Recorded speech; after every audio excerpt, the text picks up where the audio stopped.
হ্যাঁ, প্রিয় দর্শক শ্রোতাবৃন্দ, আপনাদের সবাইকে শুভেচ্ছা এবং স্বাগত জানাচ্ছি। আজকে আমাদের সঙ্গে নিউ ইয়র্ক থেকে যুক্ত হয়েছেন আমাদের প্রিয় গল্পকার কুলুদা রায়। কুলুদা রায় তার পূর্বপুরুষের ভিটায় আমি বলবো, এখন তিনি নিউ ইয়র্ক প্রবাসী, আমেরিকায় থাকেন।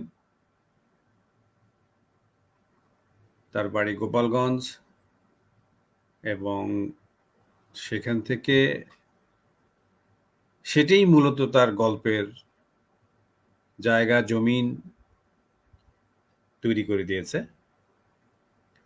আমাদের আজকের এই 40 পর্বের যে অনুষ্ঠান, এই অনুষ্ঠানে আমি কুলুদা দাদাকে শুভেচ্ছা আমন্ত্রণ জানাচ্ছি এবং তার প্রতি আন্তরিক কৃতজ্ঞতা জানাচ্ছি।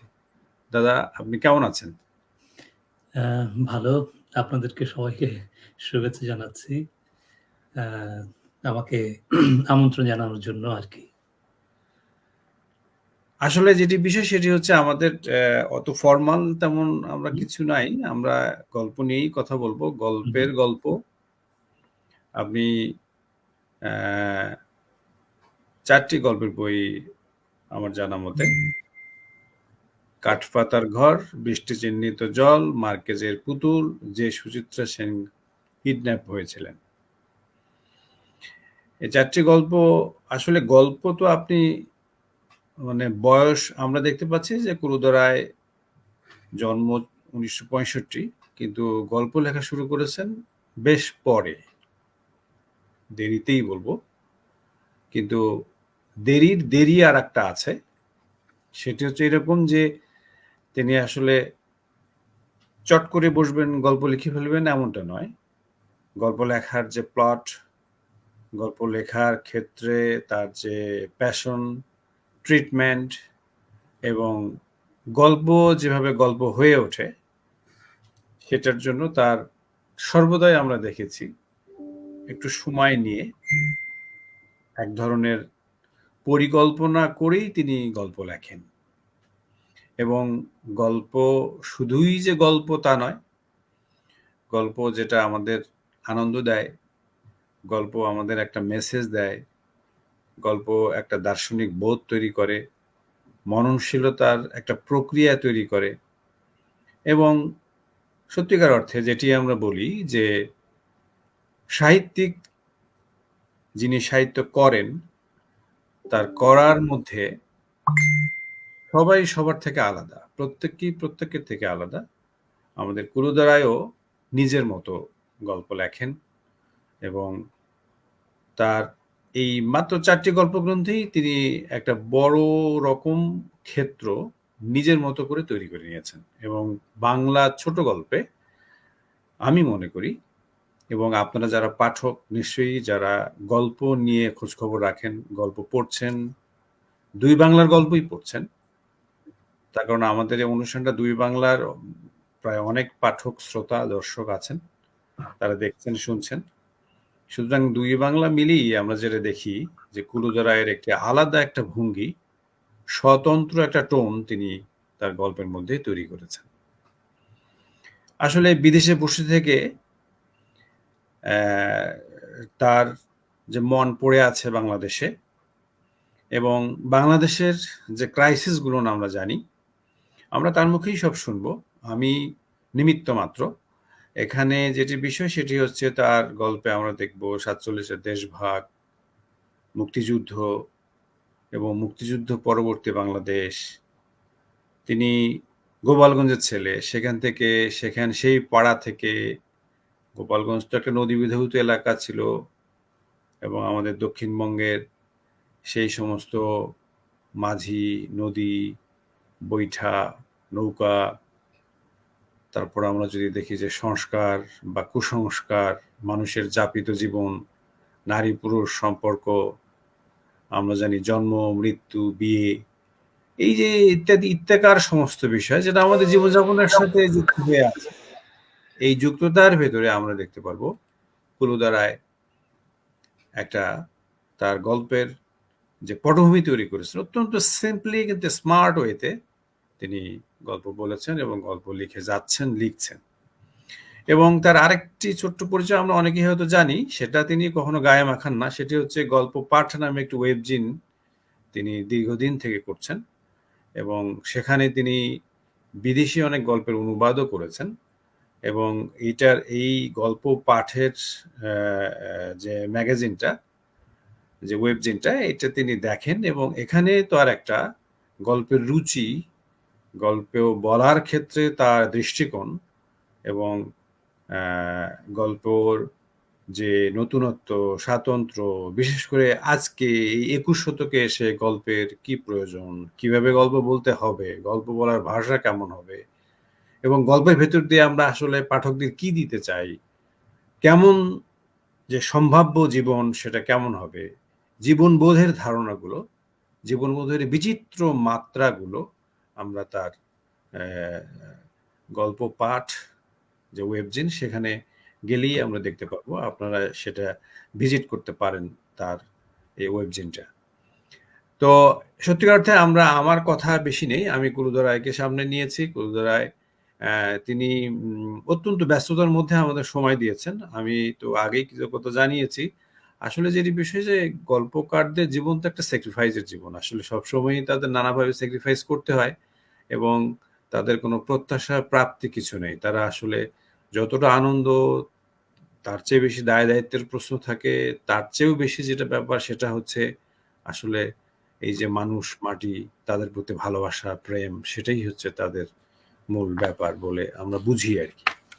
তো আজকের সম্মুখে শান্তি পরাবার অনুষ্ঠানে কুলুদা রায় তিনি আসলে আমাদের একটু যেটি বিষয় আমি দাদাকে একটু ধরিয়ে দিচ্ছি, সেটি হচ্ছে এরকম বিষয় যে আপনি তো গল্প বোধহয় লেখা প্রথম গল্পের বইটা দাদা কবে বেরিয়েছিল, যেটি কাঠপাতার ঘর, সেটি আমরা দেখতে পাচ্ছি বৃষ্টি চিহ্নিত জল 2015।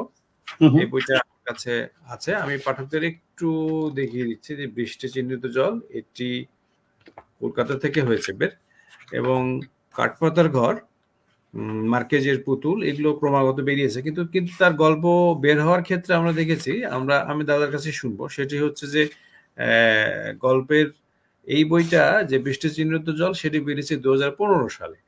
আমরা বলেছি শুরুতেই যে দাদা একটু দেরিতে গল্প লিখেছেন এবং দেরিরও দেরি, সেটাও আমি একটু বলেছি যে গল্প লিখতে গিয়ে উনি অনেক খুব ঝটপট কিছু করে ফেলবেন এমনটা না, সেটা তিনি গল্প বড় হয়ে যাচ্ছে না ছোট হয়ে যাচ্ছে সেটা চাইতে বড় বিষয়। আমরা জানি যে তার গল্পের কোনোটা দেখা যাচ্ছে ছোট একটা গল্প, কোনোটা, যেমন আমি এই গল্প গ্রন্থের মধ্যে এই বৃষ্টি চিহ্নিত জল নামক যে গল্প আছে সেটার শুরুর গল্প আমার সাহিত্যবোধের গল্প, নামটা কিন্তু একটু ডিফারেন্ট, একটু আপনারা ভেবে দেখবেন যে আমার সাহিত্যবোধের গল্প, এটা তার প্রথম গল্প।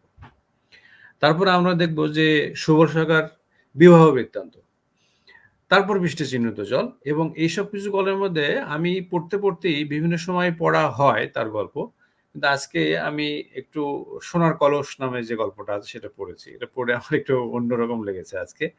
এবং সোনার কলস যে গল্প, সে গল্পের মধ্যে আসলে আমরা তো আমাদের মধ্যে তো রূপকথাগুলো নানাভাবে আছে, আসলে সেই জিনিসটাকে আবার একটু যেন মনে করা গেল যে আসলে এই আমরা অনেক সময় গ্রামগঞ্জে দেখেছি যে ওই মাটির নিচে পুঁতে রাখা হয় অনেক কিছু, কিংবা দেখা যাচ্ছে সেটা আসলে সত্যিকার অর্থেই কিছু দেবে কি না, দিক বা না দিক, কিন্তু সেটা নিয়েই একটা জীবনযাপনের সমস্ত ব্যাপারটাকেই যেন ওটাই নিয়ন্ত্রণ করছে, ওই জিনিসটাই নিয়ন্ত্রণ করছে।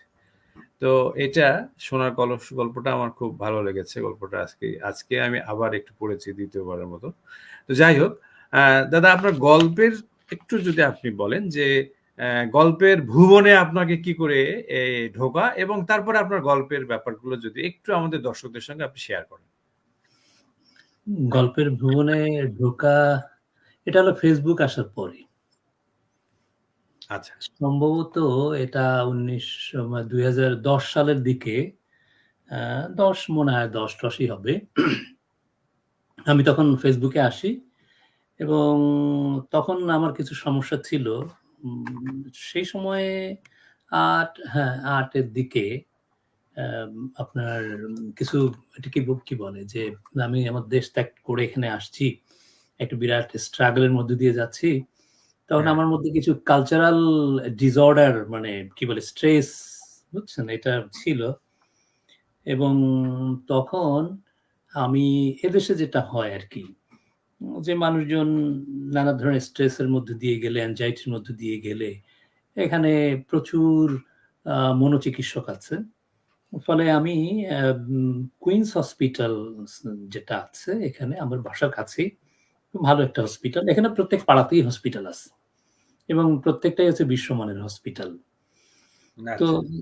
ওই কুইন্স হসপিটালে আমি মনোচিকিৎসা যে বিভাগ আর কি, মেন্টাল হাইজিন, সেখানে আমি ভর্তি হই এবং তারা আমাকে দীর্ঘ একটা ট্রিটমেন্টের মধ্যে দিয়ে যায়।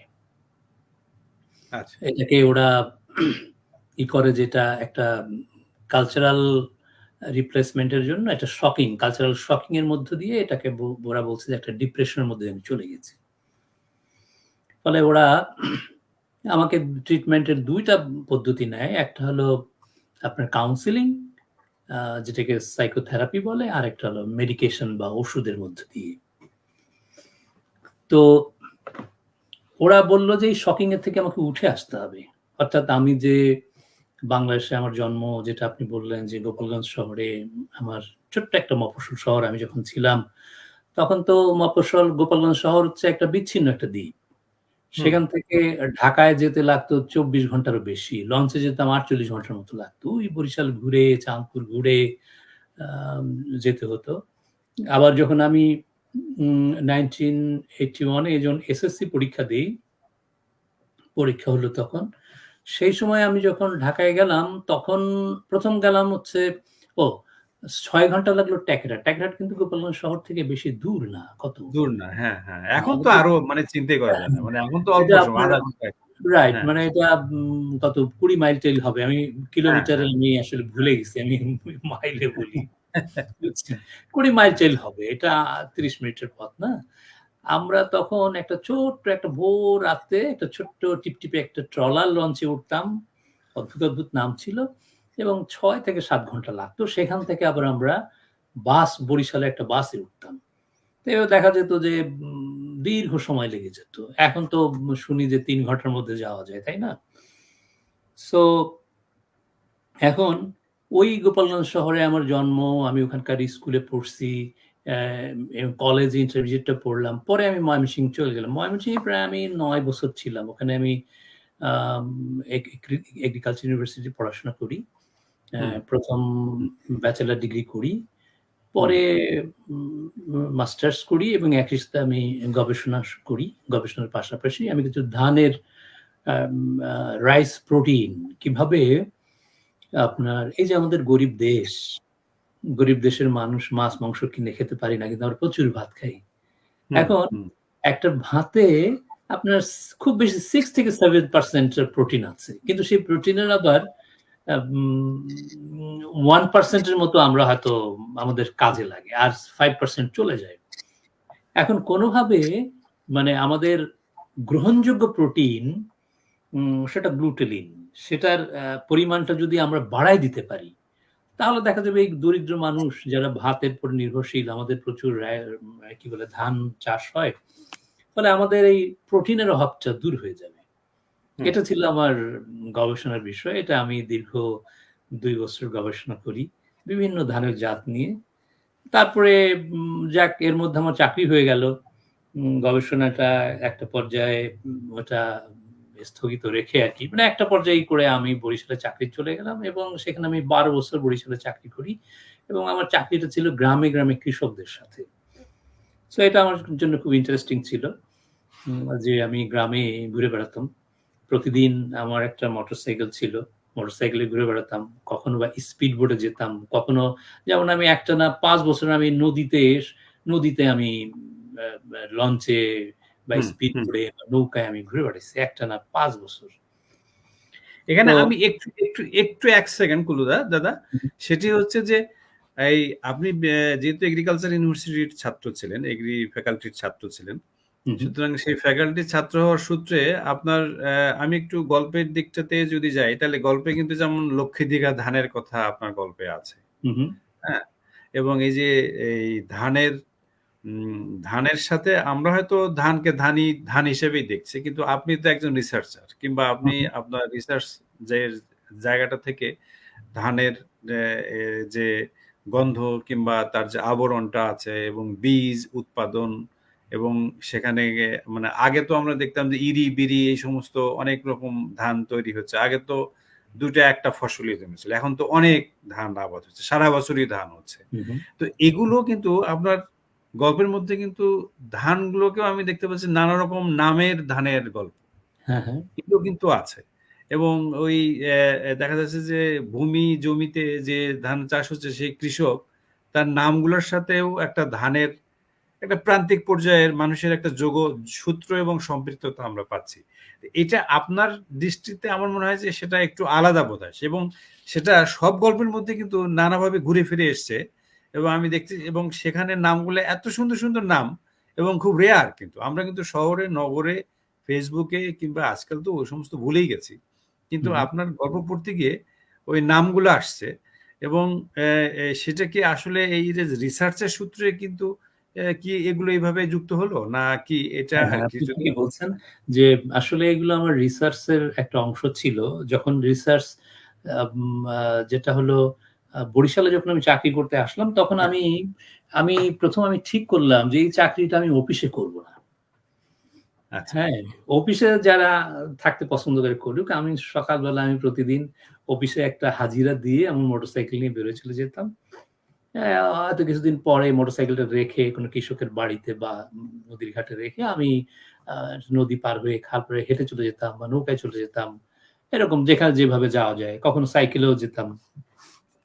তো আমি কয়েকটা জিনিস ঠিক করলাম যে আমাদের দেশের যে এই যে কৃষি, এই কৃষির ব্যাপারটা আমাদেরকে বুঝতে হবে। কারণ আমাদের দেশটা কৃষি নির্ভর এবং, হ্যাঁ, কৃষি প্রধান। এবং কৃষি নির্ভর আমরা সবাই কোনো না কোনোভাবে অতীতে আমরা কৃষি থেকে আমরা আসছি এবং এখনো তাই। আমাদের দেশটা খুব গ্রিন। আমি অন্ততপক্ষে বরিশালের কথা বলতে পারি যে আমাদের দেশটা খুব গ্রিন এবং আপনার সজল মানে আপনার খুব সহজে রাইট, জল পাওয়া যায়। হ্যাঁ? রাইট। হ্যাঁ। তো যে কারণে আমি চিন্তা করলাম যে আমার বরিশালের কৃষিটাকে আমার বুঝতে হবে। হুম, মাটিটাকে বুঝতে হবে, জলটাকে বুঝতে হবে এবং কৃষির সাথে আশেপাশে যে মানে অনুষঙ্গগুলো আছে যেমন পোকামাকড়, রোগ, তারপরে ক্লাইমেট, আবহাওয়া, ওয়েদার হুম। এভরিথিং আমাকে বুঝতে হবে। এবং যেটা স্বাভাবিকভাবে এটা বুঝতে যেয়ে আমাদের কৃষকের মনটাকে বুঝতে হবে। কৃষকের জীবনটাকে আমাকে বুঝতে হবে। ফলে আমি প্রতিদিনই যেজন্য মানে আমি কখনোই আসলে অফিস আমি করি নাই সেই অর্থে। বুঝছেন? আচ্ছা, আচ্ছা। আমার যখন এক হ্যাঁ, পর্যায়ে আমার একটা প্রমোশন হলো, আমি অফিস প্রধান হয়ে গেলাম। আমি অফিস প্রধান শিবির ত্যাগ করলাম। ২ টা কারণে। প্রথমত যে আমি অফিস প্রধান করতে গেলে নানা ধরনের ঝামেলা হয়। কিছু অর্থনৈতিক দুর্নীতির ব্যাপার থাকে, এটা আমার পছন্দ না। সুতরাং আর ২ নম্বরটা হলো আমি তো আসলে কি বলে সাধারণ জীবনযাপন করতে চাই না। আমি বাংলাদেশটাকে জানতে চাই। ফলে আমি ওইটা ছেড়ে দিয়ে আমি ওই মাছের কাজটা নিয়ে আমি থাকতাম। আচ্ছা। এবং কৃষকদের নিয়ে পরিকল্পনা করতাম এবং আমি আরেকটা জিনিস করতাম যে কৃষকদের নিয়ে আমি স্কুল করতাম বিভিন্ন গ্রামে, গ্রামে। এবং বাংলাদেশের যত মানে বরিশাল অঞ্চলে আমি যেহেতু বরিশাল অঞ্চলেই চাকরি করছি, বরিশালের যত প্রকার ধান আমার মনে হয় আমি প্রায় ইন্ডিজিনাস বা স্থানীয় জাতের যে ধান প্রায় ১০০ র উপরে আমি ধানের জাত আমি ওইটা করি আরকি নথিভুক্ত করি এবং তার সিড কালেকশন করে আমি বরিশালে তখন আমি পিরোজপুরে চাকরি করি। ওখানে একটা মিউজিয়ামের মতো করি। প্রত্যেকটা আচ্ছা, জাত, তাদের বৈশিষ্ট্য আম তো সেগুলো যেমন আধুনিক জাত আমি করি এবং স্থানীয় জাতটাও করি। বেসিক্যালি বরিশাল যে ধরনের আপনার আবহাওয়া, জল, হাওয়া যে অবস্থাটা সেখানে আসলে লোকাল জাতের ধানই বেশি হয় আসলে ওখানে। হুম, হুম, হুম। তো তো এই যে জীবন যেমন ধরেন আমি দেখলাম যেমন পাড়েঘাট নামে একটা জায়গা হুম, পিরোজপুরের। হুম, সেখানে মাটিগুলো নদী আপনি দেখবেন বরিশালে একটা অদ্ভুত একটা মানে ভূপ্রকৃতি আছে। নদীগুলোর নিচে মাঠগুলো উপরে। হুম। আবার হ্যাঁ, যখন হ্যাঁ, জোয়ার ভাটা হ্যাঁ, হচ্ছে হ্যাঁ, তখন আমরা দেখছি মানে উপরে জমিতে পানি বা জল চলে আসছে জোয়ারের সময়, হুম, আবার নদী দেখছি বেশ নিচে সেখানে জল আছে। তার মানে প্রত্যেকটা জমি হচ্ছে কড়াইয়ের মতো। ওই হুম, নদীর সাথে একটা নিচে দিয়ে একটা ক্যানাল থাকে, একটা সংযোগ থাকে। হ্যাঁ? তো ওই সংযোগের মাধ্যমে জলগুলো চলে আসে মাঠে।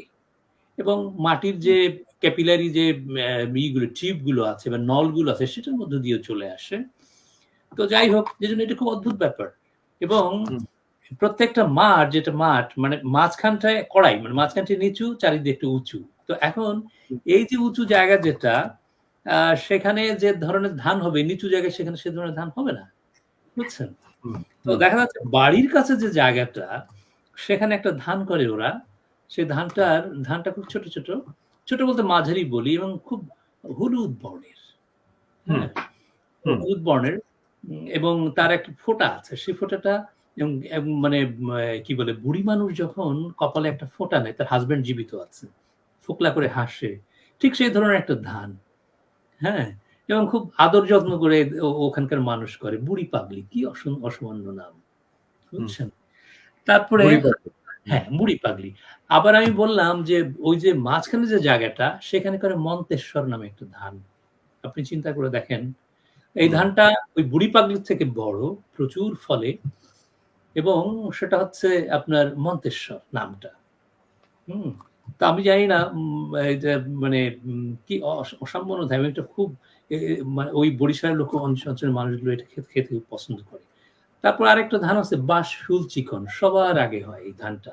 এটা আমি মানে সবার আগে, এবং একটু চিকন। এটাকে বলে বাঁশফুল চিকন ধান।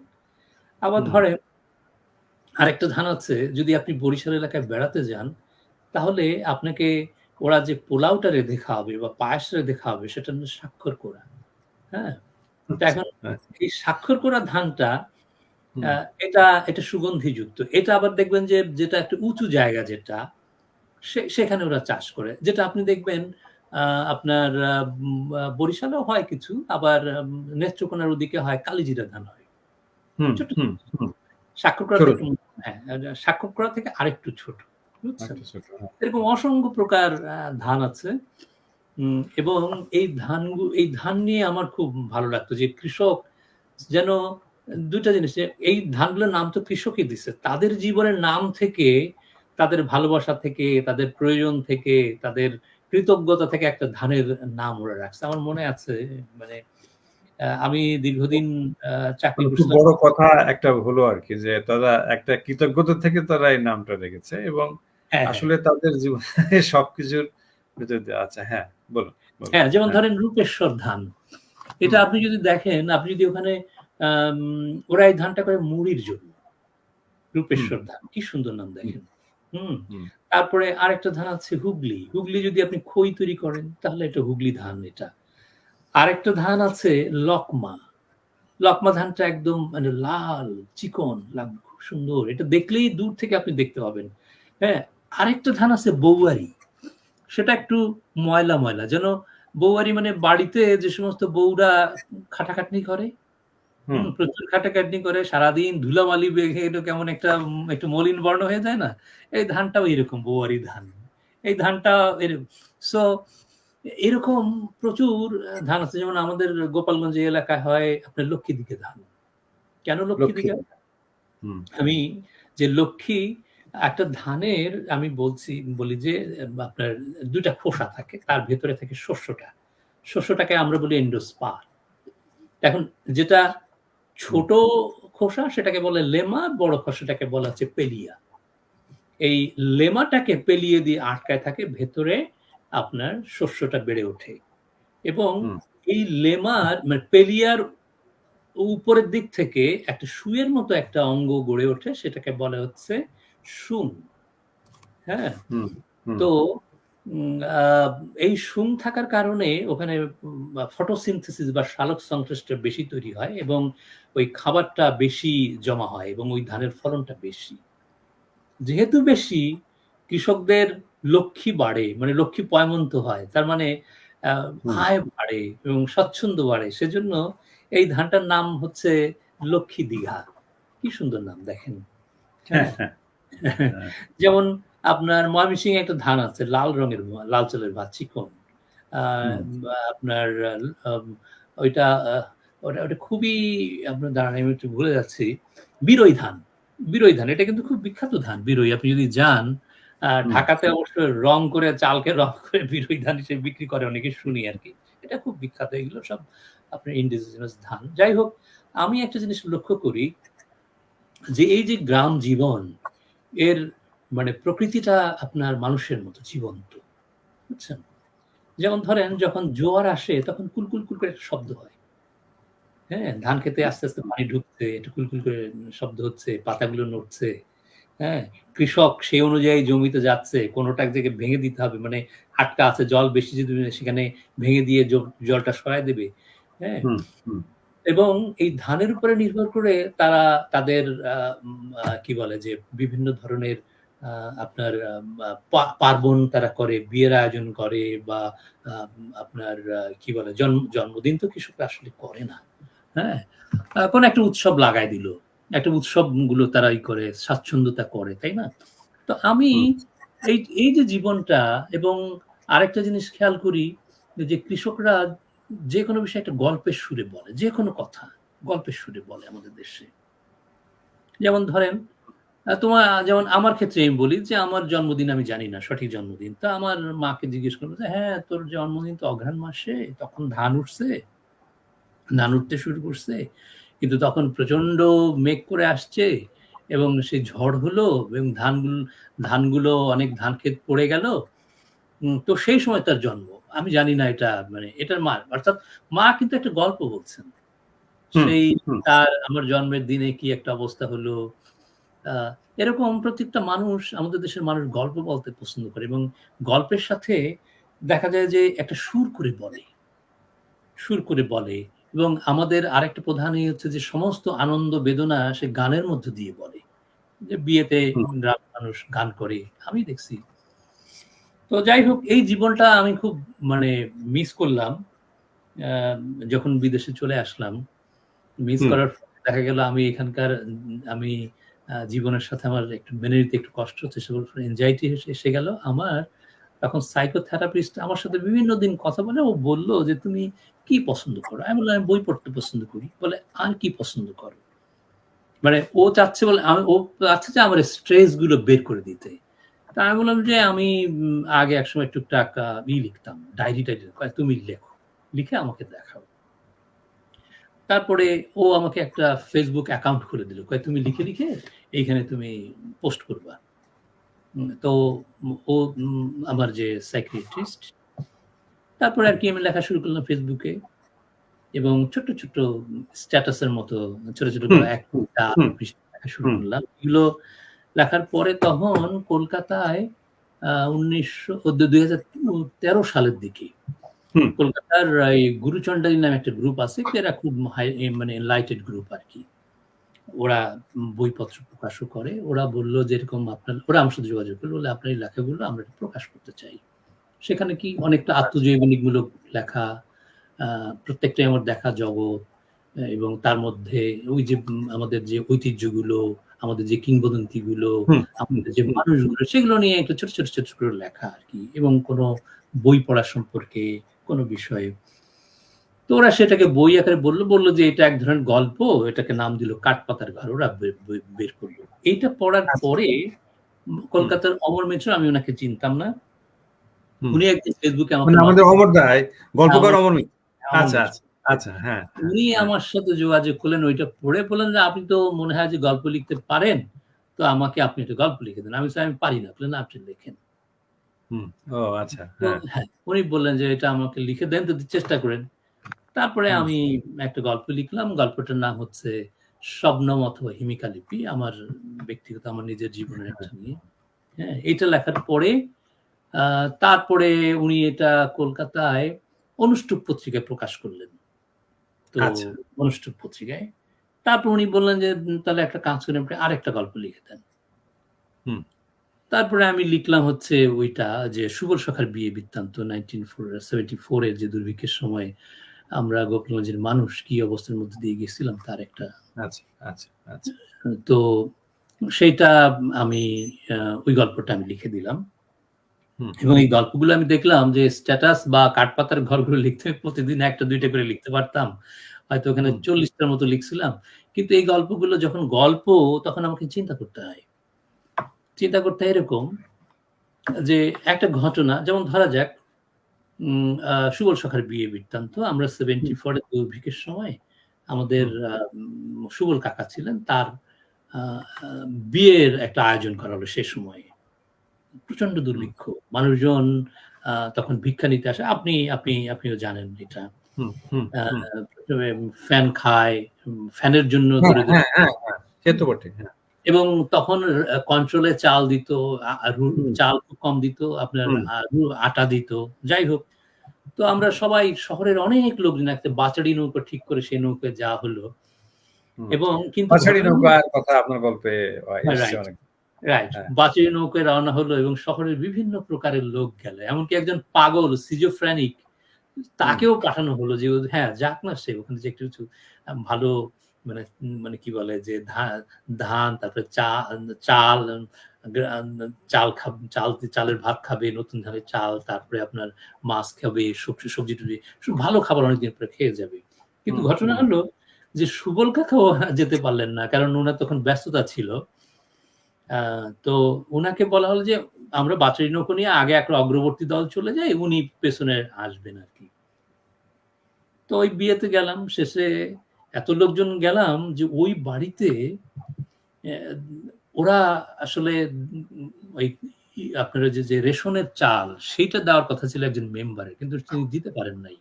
কারণটা হুম, হলো ওই এলাকায় আপনার মন্ত্রী আসবে। হুম। ওর মধ্যে আব্দুল মোমেন মন্ত্রী ছিলেন, খাদ্যমন্ত্রী ছিলেন। উনি আসবেন। তো উনি রেশনগুলো বিতরণ করবেন। সে কারণে রেশনগুলো আপনার আপনার ওই অফিসে ওখানে জমা করে রাখা হইছে। হুম, এখন কৃষকের কাছে আসে নাই। এত লোকের বিয়ের আয়োজন, সে আপনার কুমড়া-টুমড়া জোগাড় হইছে ঠিকই, বাট চালটা আর হুম। পাওয়া যায়নি।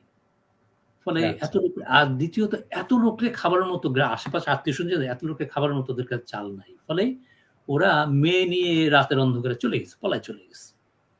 তো আমরা কি আর করব? বিয়ে, শিবল কাকা আসলেন পরে। পরে আর মেয়ের বিয়েটা হলো না। কারণ ওরা হলো চলে না। গেছে। হ্যাঁ, হলো না। হ্যাঁ। এটা ছিল ঘটনা। কিন্তু এই ঘটনাটাকে যখন আমি চিন্তা করলাম এটাকে আমি লিখব, কিন্তু আসলে ঘটনা যখন আমরা লিখি তখন সেটা হয় হুম, সংবাদ প্রতিবেদন। ঠিক। হ্যাঁ? আমি তো শুধু একজন আমি রিপোর্ট। তো হ্যাঁ। সাংবাদিক না। আমি তো রিপোর্ট লিখব না। আমি একটা গল্প লিখব। হুম, গল্প মানে কি? গল্প মানে ফিকশন। মানে যেটা ঘটছে সেইটা কিছু কেটে-ছেঁটে কি ঘটতে পারত? কারেক্ট। হুম, হ্যাঁ? কি হুম। ঘটতে পারত? অর্থাৎ আমি একটা পাথরগন্ডকে, প্রবাবিলিটি টা দেখানো। রাইট, প্রবাবিলিটি টা আরকি। হ্যাঁ, হ্যাঁ, সম্ভাব্যতা। Probability, right. হ্যাঁ, হ্যাঁ। ফলে আমি সেভাবে তৈরি করলাম হুম, গল্পটা, যে ওখানে কিছু মানে কি বলে যে ক্যারিকেচার শো করলাম। হুম। এই আপনার বিয়ে নিয়ে, আপনার যেহেতু ছেলে আসে নাই তো মেয়ে কিন্তু পক্ষরা মহা ক্যারিকেচার কিন্তু। অনেক ক্যারিকেচার কিন্তু। এবং খুব হিউমার, ওখানে খুব হ্যাঁ, হিউমার, রাইট? হ্যাঁ, হ্যাঁ। এবং এবং সেখানে দেখালাম যে আসলে ওই বাড়ির যে মেয়ে, এই যেমন আমাদের ছেলে আসে নাই, ওই বাড়ির যার সাথে বিয়ে হওয়ার কথা ওই হুম, মেয়েও সেও নাই। হ্যাঁ, সেও খুঁজে সেও পাওয়া নাই। যায়। সেও নাই। তাকে খুঁজে পাওয়া এখন যাচ্ছে না। রাইট, ওরা ঠিক করছে সেকেন্ড যে মেয়েটা আছে, ছোট মেয়েটা, তার সাথে বিয়ে দিবে। যেহেতু ছেলে আসে নাই তাহলে ছেলে ছোট ভাইটার সাথে বিয়ে দিবে। সেটা ছোট ব্যাটার। হ্যাঁ। ক্যারিকেচারটা এখানে লেগে গেছে। বুঝছেন?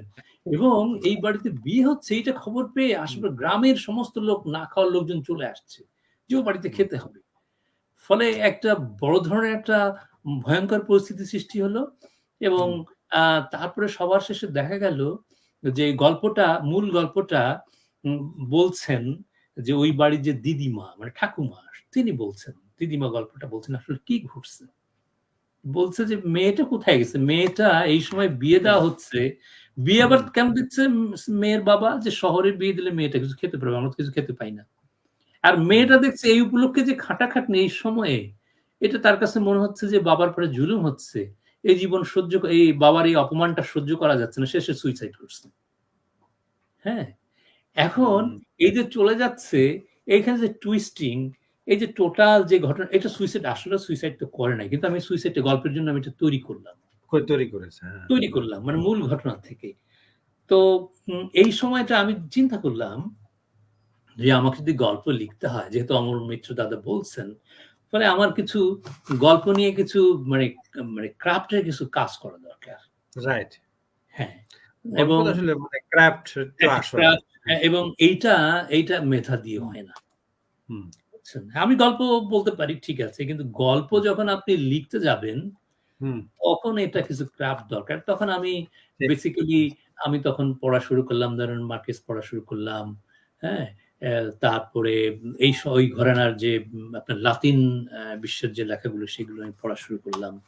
এবং শুধু পড়া না, আপনার এই ওয়েস্টে যেটা আছে এখানে স্কুল কলেজে বা এর বাইরেও নানা ধরনের ক্রিয়েটিভ রাইটিংস এর বিভিন্ন ধরনের কোর্স আছে। যেটা আমাদের দেশে আগে ছিল না। আমি জানি না এখন আছে। এবং ছিল না। প্রচুর এখনো হ্যাঁ, সেভাবে নেই। এবং আপনি প্রচুর বইপত্র হুম, আছে। শুধু এটা না। হুম, আপনার ইন্টারনেটে এগুলো সম্পর্কে বিভিন্ন কোর্স আছে এবং বিভিন্ন ধরনের আপনার কি বলে প্রোগ্রাম আছে। বুঝছেন? যেমন আচ্ছা, আপনি আচ্ছা। দেখবেন যে YouTube এ TED স্পিচ নামে কিছু প্রোগ্রাম আছে। সেখানে হুম, পৃথিবীর বিভিন্ন বিখ্যাত লোকদের সেখানে ডাকা হয় এবং গল্পকারদেরও ডাকা হয়। মার্গারেট হুম, অ্যাটউড বিভিন্ন সময় তার নিজের গল্প সম্পর্কে বা গল্পের বিভিন্ন স্টাইল সম্পর্কে কথা বলেন। বুঝছেন? হুম। পৃথিবীর বিভিন্ন এরকম YouTube এ প্রচুর পাওয়া যায়। সেগুলো আমি দেখলাম এবং আমার আমি আমাদের এখানে কিন্তু দাদা এই যে এটা নিয়ে আমরা ভেবেছি, আমরা যারা এই সাহিত্যের টুকটাক অধ্যাপনা করি, এই হুম, যে ক্রিয়েটিভ রাইটিংস টা আসলে কিভাবে আমাদের এখানে ডিসিপ্লিনে রূপান্তরিত করা যায়? কি করে এটা ডিসিপ্লিন হবে? এটা এখনো কিন্তু বাংলাদেশে এটা কিন্তু এখনো হয়নি। কোন ইউনিভার্সিটিতেই নেই আরকি। ক্রিয়েটিভ হ্যাঁ, রাইটিংস টা এটা আরকি। ওই যে ঠিক সৈয়দ শামসুল হক একটু মার্জিনীয় মন্তব্য লিখেছে অল্প একটা ছোট্ট একটা বই আরকি। হ্যাঁ, এটা কিন্তু রাইট, দরকার আছে। আপনি খুব একটা রাইট। ভালো জায়গা ধরেছেন যে ক্রাফট এখানে করতে গেলে তাহলে পড়তে হবে। রাইট। রাইট। হুম। এখানে জি। যেমন আম আ আমি কিন্তু কি বলে একটা বৈঠুঙ্গি মানে কি সাধারণ আড্ডার না, না, মধ্যেই না, কথা না, বলি। না ঠিক আছে। হ্যাঁ, আপনি যেমন ধরেন দরকার এখানে বলুন। স্কুল থেকেই স্কুলের মানে কি বলে যে প্রিলিমিনারি থেকেই ছাত্রছাত্রীদের এই ক্রাফট গুলো শেখানো হয়। গল্প বলা এবং আচ্ছা, কিভাবে আচ্ছা। একটা গল্প হুম, গড়ে ওঠে, গল্পের মধ্যে হুম, কম্পোনেন্ট গুলো কি থাকে এবং হুম। কিভাবে ক্যারেক্টারাইজেশন করতে হয়। তারপরে আচ্ছা। গল্পের যে ফোকাল পয়েন্ট কিভাবে থাকে একটা গল্পে, না? তারপরে সেটাকে কেন্দ্র করে কিভাবে কনফ্লিকশন তৈরি হবে, কিভাবে সাসপেন্স তৈরি হবে, তারপরে কিভাবে আপনার ক্লাইম্যাক্স গুলো তৈরি করা হবে, কিভাবে আপনার টুইস্টিং গুলো তৈরি করা হবে এবং ঠিক। কিভাবে হুম, আপনার হুম, আপনার ওপেন এন্ডেড গল্প, তারপরে বিভিন্ন ধরনের গল্প আছে। ক্লোজ হুম, এন্ডেড গল্প, তারপরে হুম। সুরিয়ালিস্টিক বা ম্যাজিক রিয়ালিস্টিক বিভিন্ন বিভিন্ন মুভমেন্ট এর ব্যাপারগুলো হ্যাঁ, বিষয়গুলো সম্পর্কে কিন্তু হ্যাঁ, এ ধরনের হুম, স্কুলে, কলেজে এটা কিন্তু সাধারণভাবেই কিন্তু পড়ানো হয় এবং প্রত্যেকটা মজার কাণ্ড হলো প্রত্যেকটা ক্লাসে হুম। প্রত্যেকটা ক্লাসের ক্রিয়েটিভ ছোট, ছোট আপনার হ্যাঁ, লাইব্রেরি থাকে। প্রত্যেক আচ্ছা। ক্লাসের মধ্যে একেকটা লাইব্রেরি থাকে। এবং আমাদের দেশে যে ধরেন আমরা র‍্যাপিড রিডার একটা নির্দিষ্ট একটা বই ১০ টা গল্প হুম, দিয়ে দেওয়া হলো, রাইট? হ্যাঁ, হ্যাঁ, হ্যাঁ। সেই ১০ টা গল্পই আমরা পড়ি। কিন্তু এখানে যেটা হয় স্কুলে একটা গল্প কিভাবে গড়ে ওঠে, একজন শিক্ষক এটা আলোচনা করে দিলেন এবং ওখানে ওইটা আপনার সবাইকে দিয়ে একটু প্র্যাকটিসও করালেন। মুখে, মুখে প্র্যাকটিস করালেন। ঠিক আছে হুম, একটা অভিনয় করে দেখাও তো কিভাবে? তুমি বলো, তুমি বলো, তুমি বলো। তারপরে ওরা বলবে হোমওয়ার্ক কিভাবে দেবে? বলবে হোমওয়ার্কে যে তুমি ক্লাস 2 তে পড়ো। আমাদের এই যে ক্লাসরুমের মধ্যে ক্লাস 2 তে এই লাইব্রেরিটা আছে। এখানে দেখো তোমাদের বই আছে। আচ্ছা। তুমি এখান থেকে হুম, কোন একটা বই তুমি বেছে নিতে পারো। অথবা তোমাদের পাড়ায় একটা লাইব্রেরি আছে। তুমি লাইব্রেরিতে যাও। তোমার ইচ্ছামত একটা বই নাও। হুম, অথবা তুমি একটা বই তোমার বাবা-মা যদি এনে দেয়, কিনে দেয়, তুমি সেটাও নিতে পারো। অর্থাৎ একটা চয়েস, পড়ার চয়েসটা ওই স্টুডেন্টের। ওই বইটা নিয়ে তখন বলবে এই বইটা সম্পর্কে তুমি লিখে নিয়ে আসো, পড়ে লিখে নিয়ে আসো। তখন দেখেন নির্দিষ্ট বই থাকছে না। এখন একটা ক্লাসে যদি ১৫ জন স্টুডেন্ট থাকে, সে হয়তো ১৫ টা বই নিয়ে সে পড়ে আলোচনা লিখে নিয়ে আসছে। টিচার তাকে বলে দিছে কিভাবে এ এবং তখন সে বলছে এবং আমি দেখি যে এই দেশের মানুষ আপনার এত ব্যস্ত কাজের মধ্য দিয়ে, হুম, পড়াশোনার মধ্য দিয়ে ঊর্ধ্বশ্বাসে ছুটছে, রাইট? তার মধ্যেও তারপরে আবার মোবাইল ফোন চলে আসছে, তারপরে হুম, ট্যাব চলে আসছে, কম্পিউটার চলে আসছে, রাইট? সারাক্ষণই আমরা ফোনে থাকি। এদেশের মানুষও তাই থাকে। কিন্তু আপনি যখন বাসে বা ট্রেনে যাবেন অথবা সাবওয়ে, যেখানে মানে ট্রেন স্টেশন অথবা বাস স্টপেজ, বা ধরেন কোনো একটা লাইনে দাঁড়ায় আছে, হয়তো কফি কিনছে, রেস্টুরেন্টে দাঁড়ায় আছে, এটা তো কিন্তু লাইনে দাঁড়ায়, তখন দেখবেন একজন মানুষ তার হাতে একটা বই। অর্থাৎ এত কিছুর পরেও এদেশের মানুষ বই পড়তে পছন্দ করে, এবং তার অধিকাংশ যে ফিকশন। এদেশের একজন লেখক হচ্ছে একজন ধনী মানুষ, এটা কোনো দরিদ্র মানুষ না। একজন লেখক খুব বড় ধরনের ধনী মানুষ, বুঝছেন?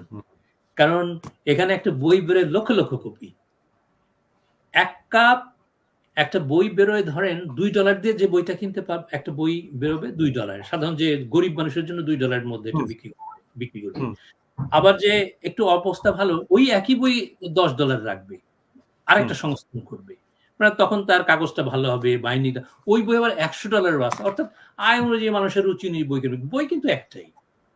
এবং যার ফলে দেখা যাচ্ছে মানুষজন বই কিনতে খুব আগ্রহী। ফুটপাতে বই আছে, গ্রোসারিতে আপনার গ্রোসারিতে আপনি ধরেন কস্কোতে গেছেন বা বিজেসতে গেছেন বা ওয়ালমার্টে গেছেন, সেখানে আপনি দেখবেন একটা জায়গায় সবজি টবজির পাশে একটা বইয়ের একটা অংশ আছে, যে সেখান থেকে লোকজন বই কিনছে।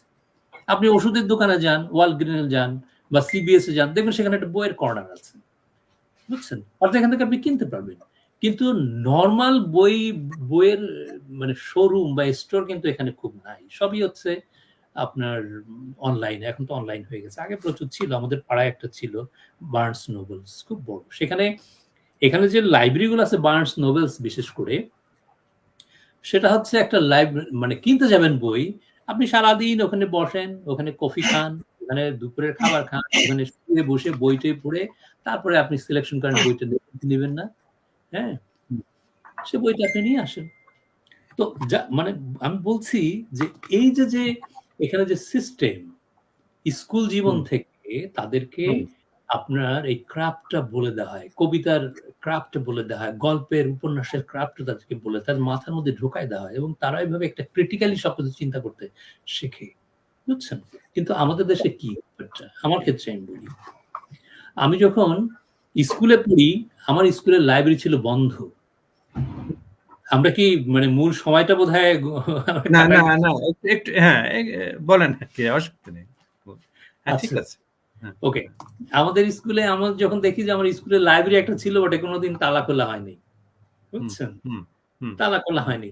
শহরে একটা মাত্র লাইব্রেরি ছিল, নজরুল পাবলিক লাইব্রেরি, বঙ্গবন্ধু ওনাদের যে শহরের বাড়িটা তার কাছেই, এবং সেখানে খুব হাতে গোনা 4-5 জন যেত, এবং আমি ক্লাস 2 তে যেতাম। আমি যেহেতু হালকা পাতলা ছিলাম, আমার ঠাকুরদা ওখানে ভর্তি করে দিছিল, তো ফলে আমাকে বলতো যে এটা গেছে। পরিবার থেকে বই পড়াটা পছন্দ করা হয় না কোনোদিন, বলে তুমি পড়াশোনা করো। স্কুল থেকে বলতো না, কি বলে তুই গোল্লায় যাচ্ছিস, তুই আগে মানে কি বলে চাকরি পড়াশোনা শেষ কর, চাকরি আরে কি বলে সংসার দেখো, রিটায়ারমেন্টে যাবে, রিটায়ারমেন্টের পরে এটা আল্লাহ বিল্লাহ করো। ফলে কোনোভাবেই এটাকে কোনো সময় আপনার একটা প্রয়োজনীয় জীবনের একটা প্রয়োজনীয় অংশ হিসাবে এটা ভাবা হয় না, ফলে পাঠ্যরুচিটা হয়নি। এবং আমাদের এখন পরিস্থিতি কি, একজন বেস্ট সেলারের মানে একজন ভালো রাইটারের 200 বই বেরোয় না, এমন তা বিক্রিও হয় না। আমি তো সিদ্ধান্ত বই।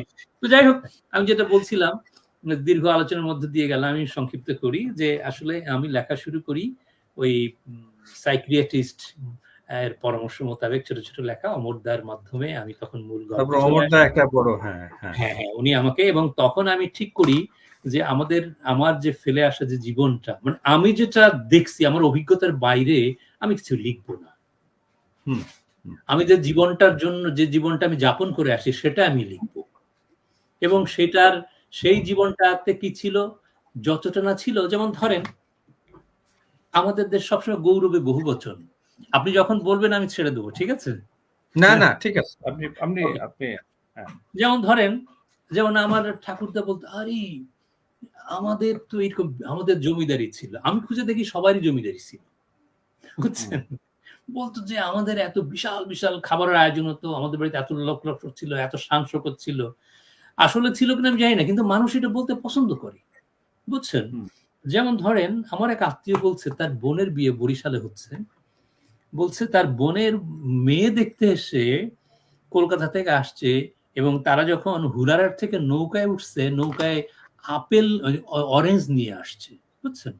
এবং নৌকার দোলনিতে সেই অরেঞ্জ গুলো নৌকা থেকে আপনার জলে ভেসে যাচ্ছে এবং সেই আপেলগুলো ওই বরিশালের সমগ্র অঞ্চলে 1 মাস যাবত সেই বিভিন্ন ঘাটে ঘাটে নদী দিয়ে, নদীতে খালে, নদী থেকে খালে টালে এই আপেলগুলো মানে ভেসে যেতে এবং লোকজন ধরে ধরে খাইতো।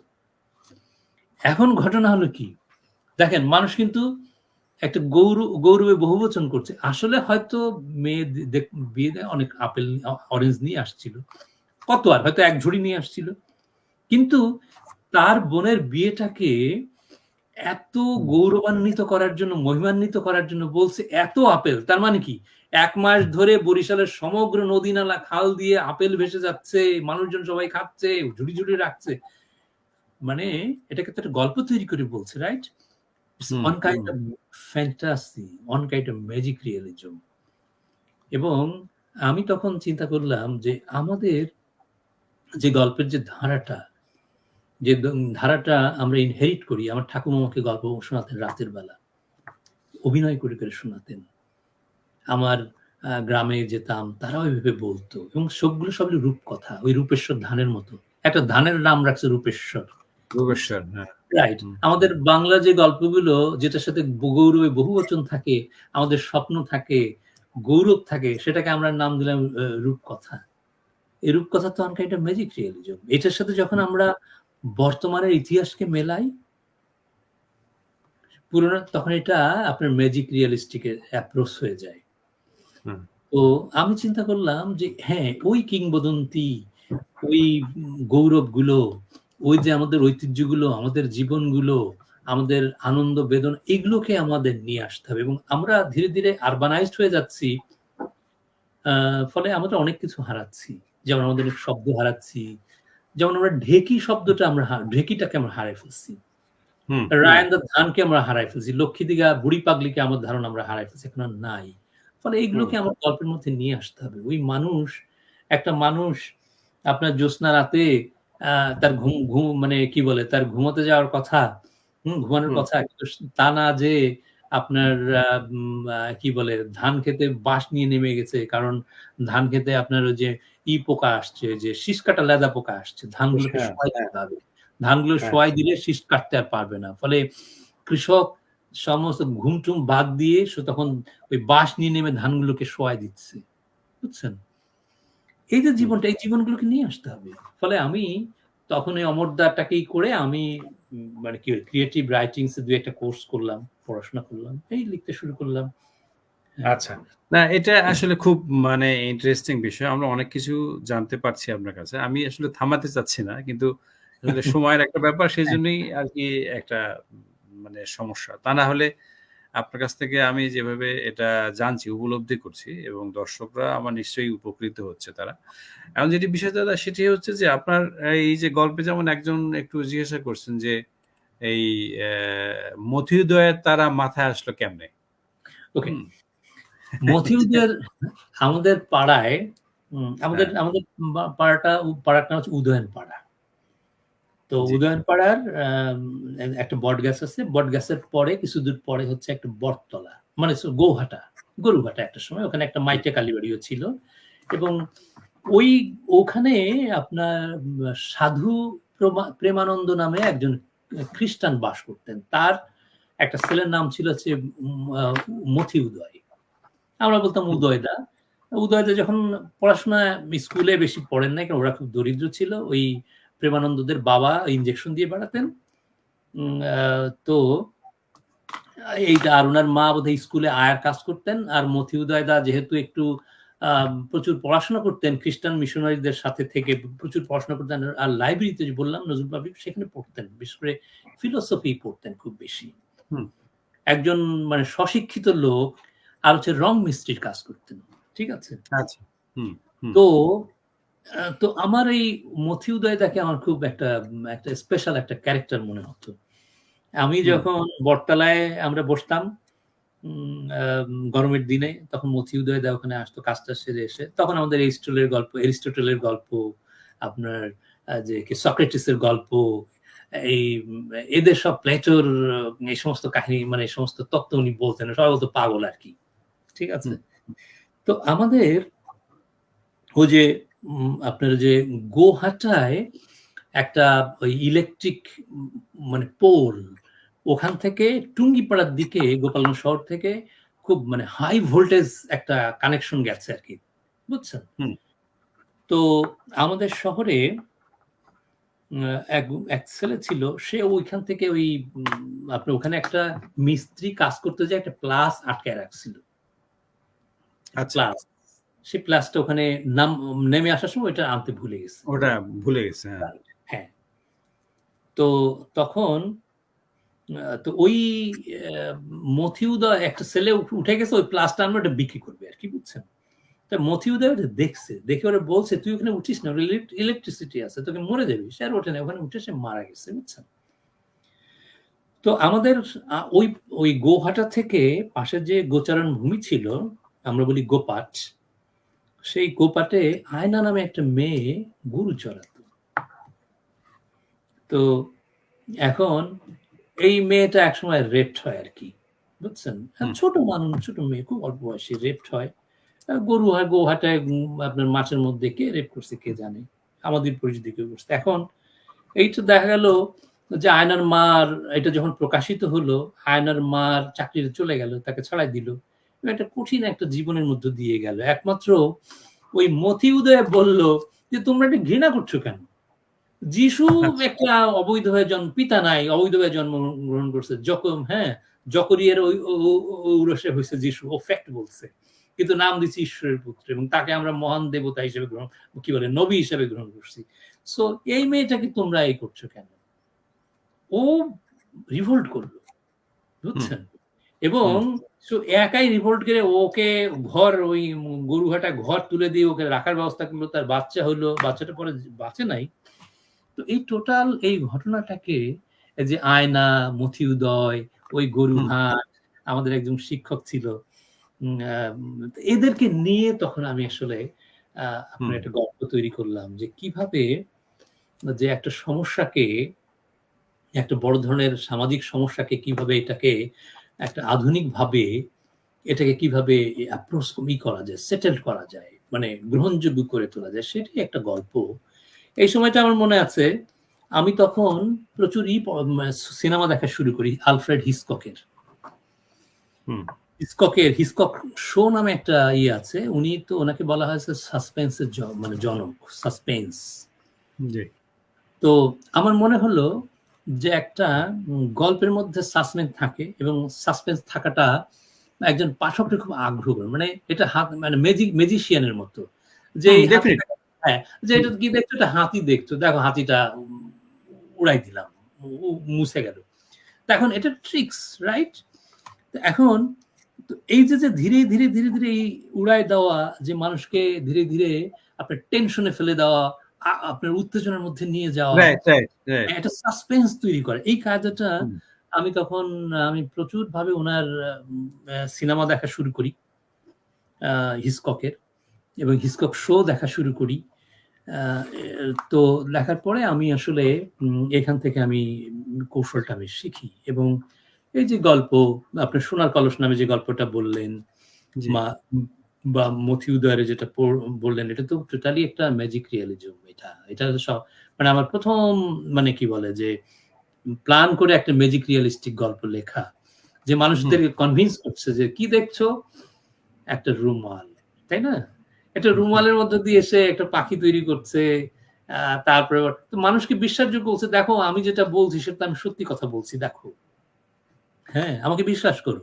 যেমন যিশু যেমন বিশ্বাসযোগ্য করে তোলা, একটা গল্পকারের দায়িত্বটা কি? আমার কথা হলো, একজন গল্পকারের কথা হলো সত্যিটাকে আমি মিথ্যা করে তুলবো, সত্যি করে, সত্যিকারের মতো করে, তাই না? 2 আর 2 4 হয়, এটা সত্যি। 2 আর 2 5 হয়। আমি যখন গল্প বলবো, আমার দায়িত্বটা হচ্ছে, আমার কৌশলটা হচ্ছে 2 আর 2 5 প্রমাণ করে দাও, আপনাকে বিশ্বাস করে দাও, আপনি ভুলে যাবেন 2 আর 2 4। আবার মিথ্যাটাকে সত্যি করা, সত্যিটাকে মিথ্যা করে, এইটা হচ্ছে একজন গল্পকারের মানে দায়, মানে ক্ষমতা, বুঝছেন? সো আমি আমার গল্পগুলোতে আমি ঠিক চেষ্টা করছি আর কি, বিশেষ করে আপনারা যে বৃষ্টি চিহ্নিত জলে এই আমার যে মানে শেখার যে বিষয়গুলো, এই গল্পগুলো, এই ক্রাফট গুলো ওখানে ব্যাপকভাবে নিয়ে আসা আর এবং কি। এবং আপনার যে গল্প যেটা বৃষ্টি চিহ্নিত জল, এটাতেও তো ক্রাফটের খুব দারুণ একটা হ্যাঁ, হ্যাঁ, ব্যবহার আমরা লক্ষ্য করি, এবং হ্যাঁ, সেটা আপনি দেখবেন যে ওখানে প্রচুর কিংবদন্তির ব্যাপারগুলো আছে ওখানে। ব্যাপারগুলো আছে, হ্যাঁ, প্রবাদের বিষয় আছে, প্রবচন, প্রবাদগুলো সেগুলো আছে। আছে। হ্যাঁ, হ্যাঁ, হ্যাঁ, এবং আরেকটা জিনিস আপনি খেয়াল করবেন যে আমার গল্পের মধ্যে আমি প্রচুর গান নিয়ে আসি। আপনাকে আমি প্রথম হুম, দিকে আমি হুম, বলছিলাম যে আমি মনে করি যে আমাদের জীবনটা, বাঙালি জীবনটা, এটা হচ্ছে গানের জীবন। আমরা আনমনে একটা গান ধরে বসি। আপনি য খেতে যাবেন, নদীতে যাবেন, মাঝি গান গাচ্ছে, আপনার কৃষক গান গাচ্ছে, সাপুড়িয়া গান গাচ্ছে। একটা হুম, মানুষ একটা কোনো বাড়িতে মারা গেছে, তখন সে সুর করে সে কাঁদছে। মানে হুম, সাধারণ কান্না আর একটা বাড়িতে মৃত্যুর বাড়ির কান্না কিন্তু একরকম না। একটা, সেই হ্যাঁ, রাইট, এবং কান্নাটা সুরের যে পার্থক্য আছে। হুম, রাইট, যখন সে মারা গেল সে দীর্ঘ হুম, এমনভাবে কাঁদছে, হুম, হৃদয় ফেটে যাওয়ার মতো করে কাঁদছে। সবাই জড়ো হয়ে আসছে, রাইট? আবার ওই মাই তার হয়তো মনে করেন ৩০ বছর বয়সে তার একটা বাচ্চা মারা গেছে। তার এখন হুম, ৮০-৭০ বছর বয়স। সেইটা মনে হুম, করে কাঁদছে। হুম? কাছে, হ্যাঁ। সেই কান্নাটা আরেকটা ডুকরে, কান্না। ডুকরে কাঁদা আরকি। আমরা বলি রাইট, যে ডুকরে কাঁদা। হ্যাঁ, রাইট। সেই মানে কি বলে যে হুম, পূবাল বাতাসের মতো কান্না আরকি। হ্যাঁ? রাইট, চোখ রাইট, রাইট। থেকে দারুণ। যাচ্ছে, আমাদেরকে ভেজায় দিয়ে যাচ্ছে। বিদায় দিয়ে কিন্তু যাচ্ছে। আবার ঠিক, সেটা, ঠিক। হ্যাঁ, রাইট? এবং ঘুরে, ঘুরে কাঁদছে। এবং সে কান্নার কোনো কারণ নাই। ৭০ বছরে কে মনে রাখে? কেউ মনে রাখছে কি? সবাই ভুলে গেছে। তার মনে হচ্ছে তার একটা ছেলে ছিল। তার একদিন জ্বর হইছিল, নিউমোনিয়াতে সে মারা গেল। বা ওই তার ছেলেটা বা তার মেয়েটা ওই পুকুরে পড়ে মারা গেছিল। সেই কবে হয়তো ৪০ বছর, ৫০ বছর আগে। সেটা মনে করে কাঁদছে। বা এমনও কান্না, তার কেন একটা ছেলে হলো না, এইজন্য তার শাশুড়ি খোঁটা দিত। সেটা মনে করে যে কাঁদছে।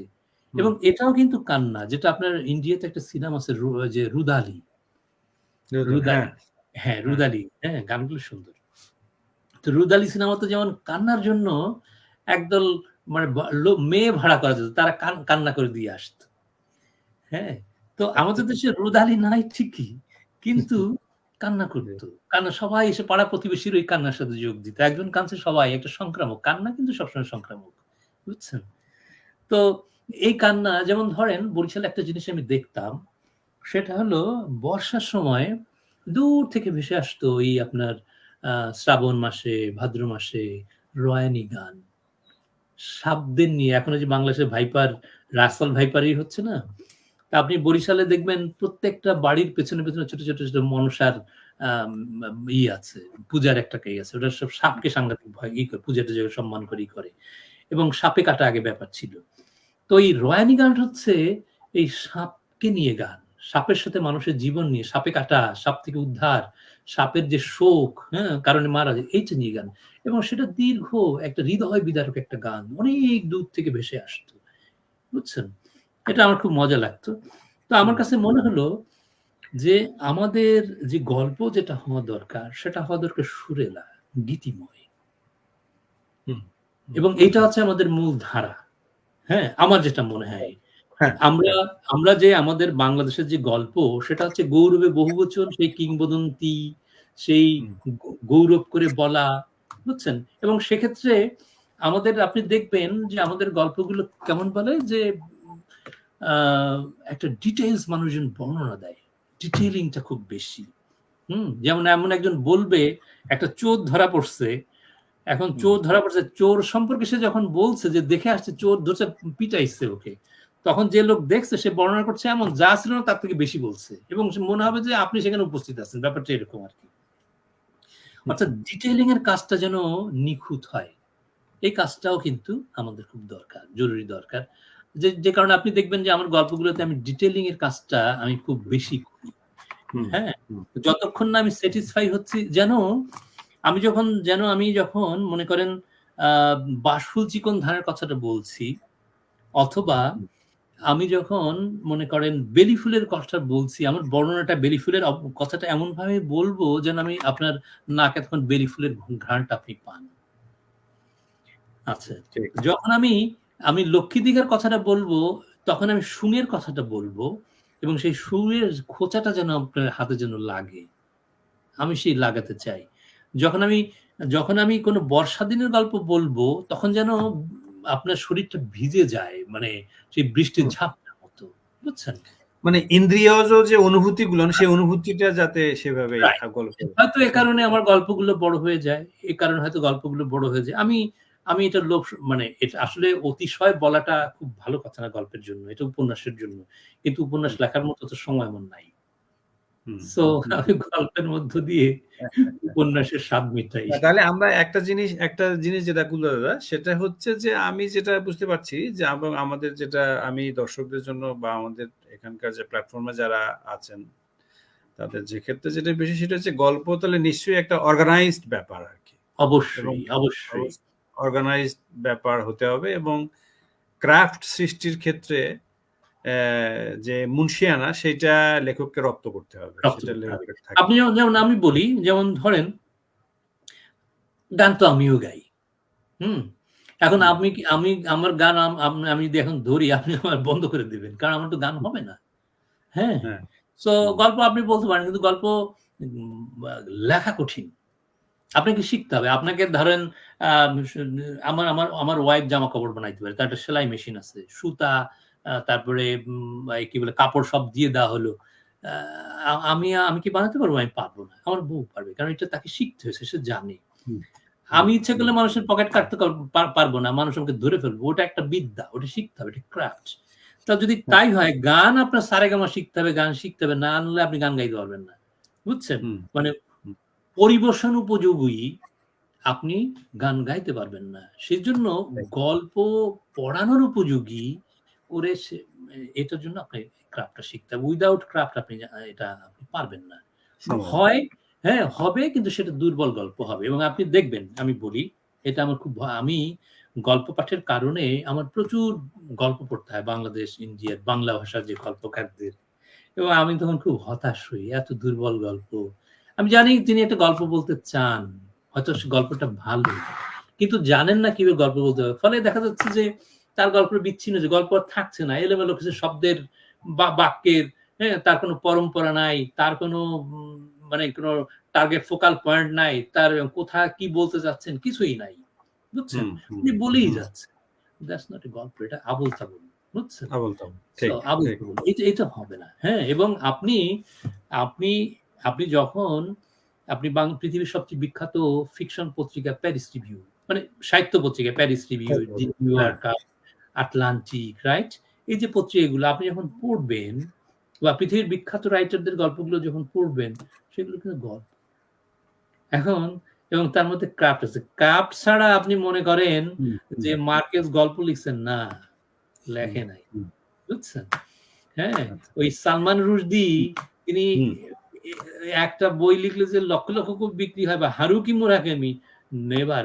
উনি শিখেই উনি লিখতে আসছেন। এটা লেখাটা অনেক ধরনের প্রফেশনাল। বুঝছেন? অনেক প্রফেশনাল। এটা রপ্ত করতে হবে। এটা ছাড়া হবে না। হুম? আচ্ছা, আমাদের একটা জিনিস যেটা খুলে দেওয়া, সেটা হচ্ছে যে ওই আপনার যেটি বিষয়, যেমন আপনার গল্পের ক্ষেত্রে আমরা যেটা দেখতে পাচ্ছি যে এই সোনার কলস কিংবা দুধ কুমারের ঐরাবত কিংবা কোমল পুষ্প, এসব যে গল্পগুলো আছে, তো এই এই এবং আমরা দেখতে পাচ্ছি যে আপনার একটা ন্যাক আমরা দেখতে পাচ্ছি, এবং আপনি বলছেন যে মূলধারার গল্প, সেটা ওই আমাদের বাঙালি কিংবা আমাদের বাঙালিয়ানা কিংবা আমাদের এই যে একটা অসাম্প্রদায়িক কিংবা সেকুলার মেন্টালিটি কিংবা আমাদের এই যে প্রবাদের কিংবা প্রবচনের মধ্য দিয়ে কিংবা গীত কিংবা গীতল যে জীবন, নদী বিধৌত যে জীবন, এসবই আপনার গল্পে প্রান্তিকভাবে হয়ে এসছে। কিন্তু এখন আমরা যেটা একটু আমার কাছে আপনার কাছে একটা যেটা জিজ্ঞাসা, সেটি হচ্ছে যে এখন তো ধরুন যে অনেক বদলে গেছে বাংলাদেশ, এখন আর আগের মতো নেই। আমরা পদ্মা ব্রিজ দেখতে পাচ্ছি, আমরা এখন এই যেভাবে দেখতে পাচ্ছি যে নগরায়নের বিষয়টা হচ্ছে, এবং মানুষের জীবনযাপন, মানুষের চিন্তা ভাবনা, ধ্যান ধারণা, এবং এই জেনারেশন যেটা এখন চলছে কিংবা আজ থেকে 2-1 জেনারেশন পরে, তারা তো অনেকেই দেখা যাবে যে লক্ষ্মী দেখা ধানের নামই জানবে না। হ্যাঁ, হ্যাঁ, তারপরে তারা দেখা যাবে একসময় ওই দীঘার কুল গ্রামটা ভুলেই যাবে। হ্যাঁ, এরকম হয়তো দেখা যাবে। কিংবা এখন আমরা যদি বলি যে নৌকোর কথা আপনি বলছেন, বাছাড়ি নৌকো, সে হয়তো নৌকো কোনোদিন দেখেইনি, নৌকো ওঠেইনি, কিভাবে নৌকায় পাল উঠাচ্ছে, কিংবা ওই যে মাল্লার এই যে দাঁড় টানা, কিংবা ওই যেটাকে আমরা বলছি যে গুণ টানা, এইসব হয়তো এগুলো হয়তো দেখছেই না বা জানছেই না। এখনকার মানুষ তো ওই যে ধান গাছের তক্তা হওয়ার মতো এখনকার যে ছেলেমেয়েরা মানুষ হচ্ছে হাইব্রিড সব প্রোডাক্ট আর কি আমরা দেখতে পাচ্ছি। সেক্ষেত্রে আমাদের মূলধারার যে গল্প, সেই গল্পটা কি আপনার কাছে হয়তো আপনি মাত্র 4টা গল্প, হয়তো এর পরে যে গল্প লিখবেন সে গল্পে কি আমাদের এই পরিবর্তিত জীবনের ব্যাপারগুলো কি কোনো না কোনো ভাবে আসবে, কিংবা সেটা কি মূল ট্র্যাকের জিনিস হবে আসলে, বা এটা আসলে কি ব্যাপার? মানে আমি বলছি যে গল্প তো একটা কনস্ট্রাকশন, সেই কনস্ট্রাকশনের জায়গাটা, সেখানে তো একটা প্যাশনের ব্যাপারও আছে, সেটাতে একটা আগ্রহের ব্যাপার, কিংবা নির্বাচনের বিষয়ও আছে, বিষয় নির্বাচন, প্লট নির্বাচন, ক্যারেক্টার নির্বাচন, আমি কোন জায়গাটা নিয়ে লিখবো, কোনটা আমাকে হন্ট করছে, ইত্যাদি ইত্যাদি ব্যাপার আছে। এবং আপনি যে ম্যাজিকের কথা বলছেন, সে ম্যাজিকটা তো আসলে দেখাতে হবে, এবং সেটা দেখানোর জন্য যে মুনশিয়ানা, যে পরিপক্কতা, যে দক্ষতা, কিংবা আপনার ভেতরে যে জিনিসটা, ওই গন্ধ, ওই যে ঘ্রাণ যেটা, সেটা তো পেতে হবে। কারণ আমাদের যে জীবনযাপন যেরকম এখন আমরা দেখতে পাচ্ছি, সেখানে তো দেখতে পাচ্ছি হত্যা, খুন, সন্ত্রাস, ধর্ষণ, চুরি, ডাকাতি, দুর্নীতি, এই সবকিছু মিলে আমরা যে ফেসবুকের যে ওয়ার্ল্ড, সেই ওয়ার্ল্ড আমাদের দেখা যাচ্ছে যে সোশ্যাল মিডিয়া দারুণভাবে আমাদের ব্যক্তি জীবন, সামাজিক জীবন, পারিবারিক জীবনকে এক ধরনের একটা আলাদা করে হর্ন করে ফেলেছে। সে জায়গাতে আসলে আমাদের গল্পের প্রকৃতি কিংবা স্বভাব কি পাল্টাবে, সেটা আসলে কি? অবশ্যই আপনি ঠিকই বলছেন যে ধরেন সময়ের সাথে সাথে আমাদের জীবনযাত্রা পাল্টায়, আমাদের রাষ্ট্র পাল্টায়, তাই না? আমাদের সমাজ পাল্টায়, আমাদের স্থাপনাগুলো পাল্টায়, আমাদের ভূ-প্রকৃতি পর্যন্ত পাল্টায় যায়। ফলে একজন গল্পকারের দায়িত্বটা কি? একজন গল্পকারের দায়িত্বটা হচ্ছে যে আমাদের অতীতটাকে অতীতে হারিয়ে যাওয়া যে জিনিসগুলো, সেইগুলোকে যেন সেইগুলোকে আমাদের রক্ষা করা, সংরক্ষণ করা, এক ধরনের মিউজিয়ামের হিসেবে কাজ করা, আমরা মিউজিয়াম কিউরেটর হিসেবে কাজ করা একজন রাইটারের কাজ। 1 নাম্বার। 2 নাম্বারটা হচ্ছে যে বর্তমান যে পরিবর্তিত পরিস্থিতিতে আমরা যে রিয়েলিটির মধ্যে আছি, সেটাকেও আপনার গ্রহণ করা। হ্যাঁ, সেটার প্রতিও রেখে সেটাকে আপনার ফিল্টার করে দেখা যে এই পরিবর্তনগুলো কি ধরনের হচ্ছে, এবং প্রতিটা পরিবর্তনের পিছনে দেখবেন যে ক্ষমতা কাঠামো, এই ক্ষমতা কাঠামোগুলো, এটার এই ক্ষমতা কাঠামোটাকে আপনার অ্যানালাইসিস করা, সেই অ্যানালাইসিস করাটা হচ্ছে আমাদের একটা দায়িত্ব, বড় দায়িত্ব, বুঝছেন? যেমন ধরেন আমি একটা গল্প লিখলাম, গল্পটা হচ্ছে আমাদের দেশে যেইগুলো হলো ক্রস ফায়ার গুলো চলছিল, সেটাকে নিয়ে আমি একটা গল্প লিখলাম, ক্রস ফায়ারের পরে যা যা ঘটেছিল। ক্রস ফায়ারের ব্যাপারটা তো এটা অত্যন্ত অমানবিক এবং অগণতান্ত্রিক, মানে প্রবলভাবে একটা সভ্যতা বিরোধী একটা ব্যাপার। এটা অতীতেও ছিল, বাংলাদেশে বা ইন্ডিয়াতেও ছিল, সারা পৃথিবীতেই তৃতীয় বিশ্বের দেশগুলোতে ক্রস ফায়ার আছে, এবং বাংলাদেশে আমরা দেখলাম যে এটা। এবং মজার কাণ্ড হলো, যেহেতু র‍্যাব করে, সরকারের একটা বাহিনী তাদেরকে মানে একটা ক্ষমতা দিয়ে হচ্ছে তারা যে কোনো মানুষকে মেরে ফেলতে পারে। এটার বিরুদ্ধে সেভাবে কিন্তু আমাদের দেশে কোনো গল্প গড়ে ওঠে, লিটারেচার এটা সেভাবে কিন্তু কেউ বলে নাই, বুঝছেন? কেন বলে নাই? এই জন্য রাষ্ট্রের বিরুদ্ধে কথা বললে আমাদের রাষ্ট্র ব্যবস্থা এমন যে আপনাকে পরের দিন আপনাকে তুলে নিয়ে যাবে বা আপনাকেই ক্রস ফায়ারে দিয়ে দিবে, বা তা কিছুই করবে না, আপনার পোস্ট থেকে আপনাকে সরাই দিবে, আপনার পরে নানা ধরনের নির্যাতন। আপনার মেয়েটা স্কুলে যায়, স্কুলের পথে ঝামেলা সৃষ্টি করবে, আপনার বাড়িতে এসে ঢিল মারবে, বা একটা আতঙ্ক ছড়াবে, রাইট?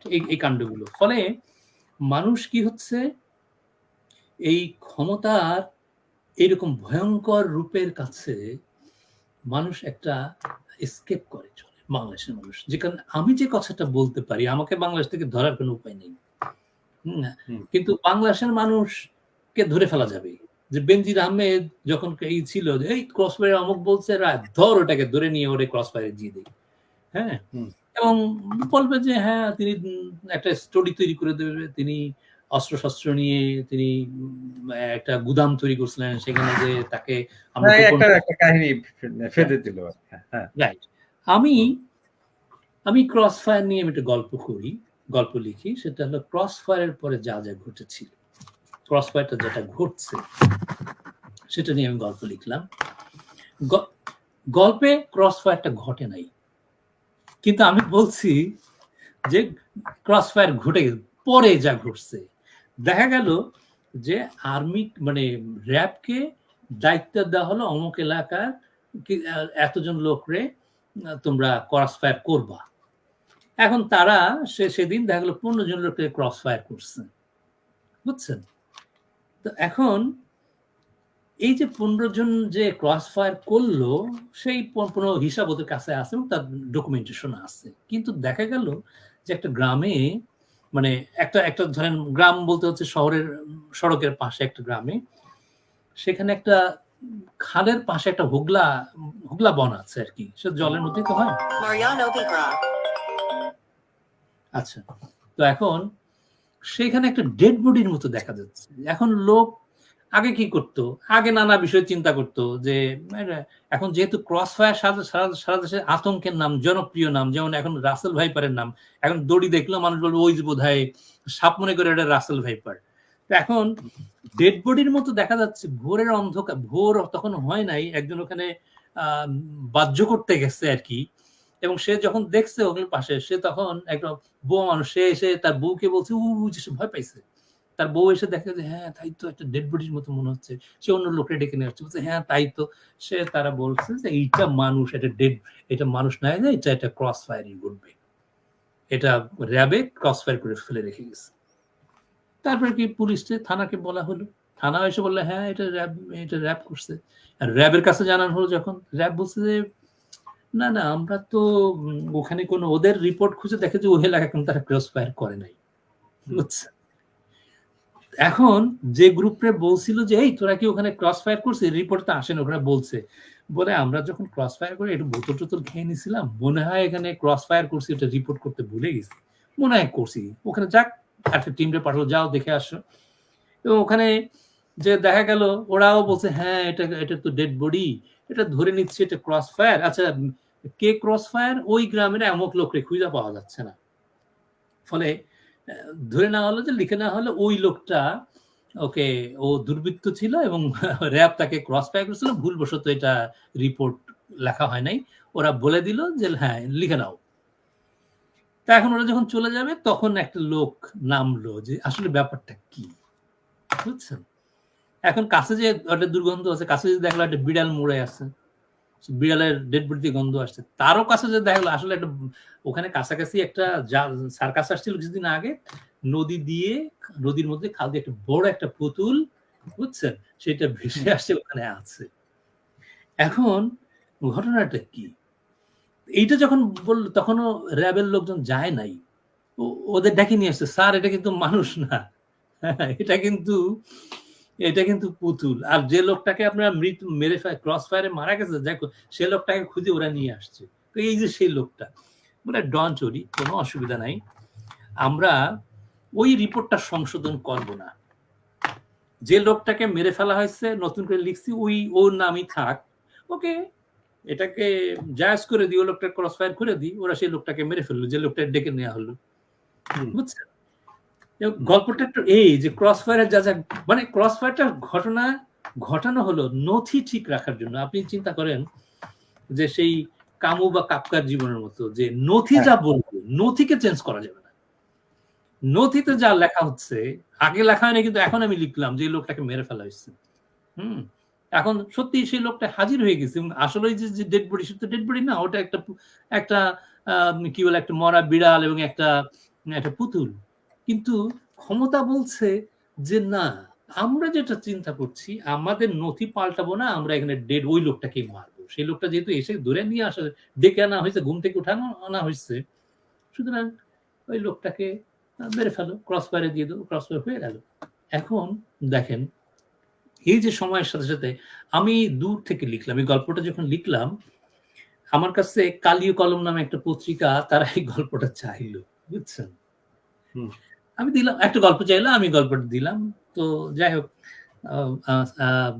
কালী কলম পত্রিকার যিনি সভাপতি, তিনি আমাকে খুবই স্নেহ করেন, আমার টিচার, তিনি একটা মেইল করলেন, আমার সরি, আমরা এই গল্পটা প্রকাশ করতে পারছি না।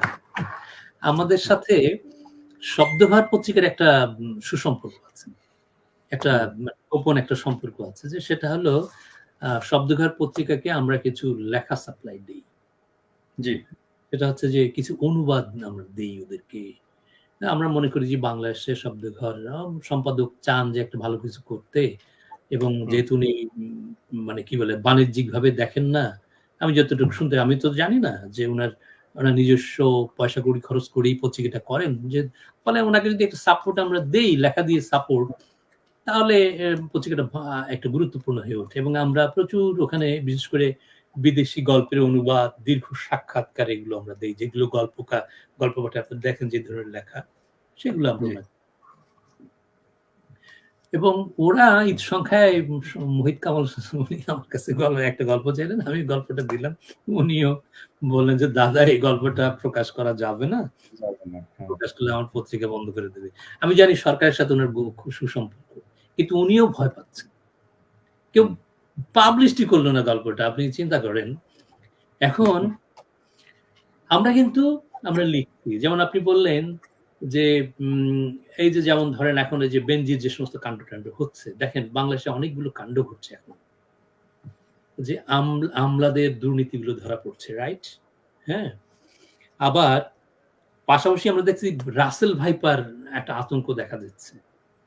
আবার পাশাপাশি আমরা দেখলাম যে গোপালগঞ্জে একটা গাছ নাকি কথা বলছে আর কি, সেটা আবার আসছে আর কি, সব ম্যাজিক রিয়েলিস্টিক ঘটনা ঘটছে আর কি।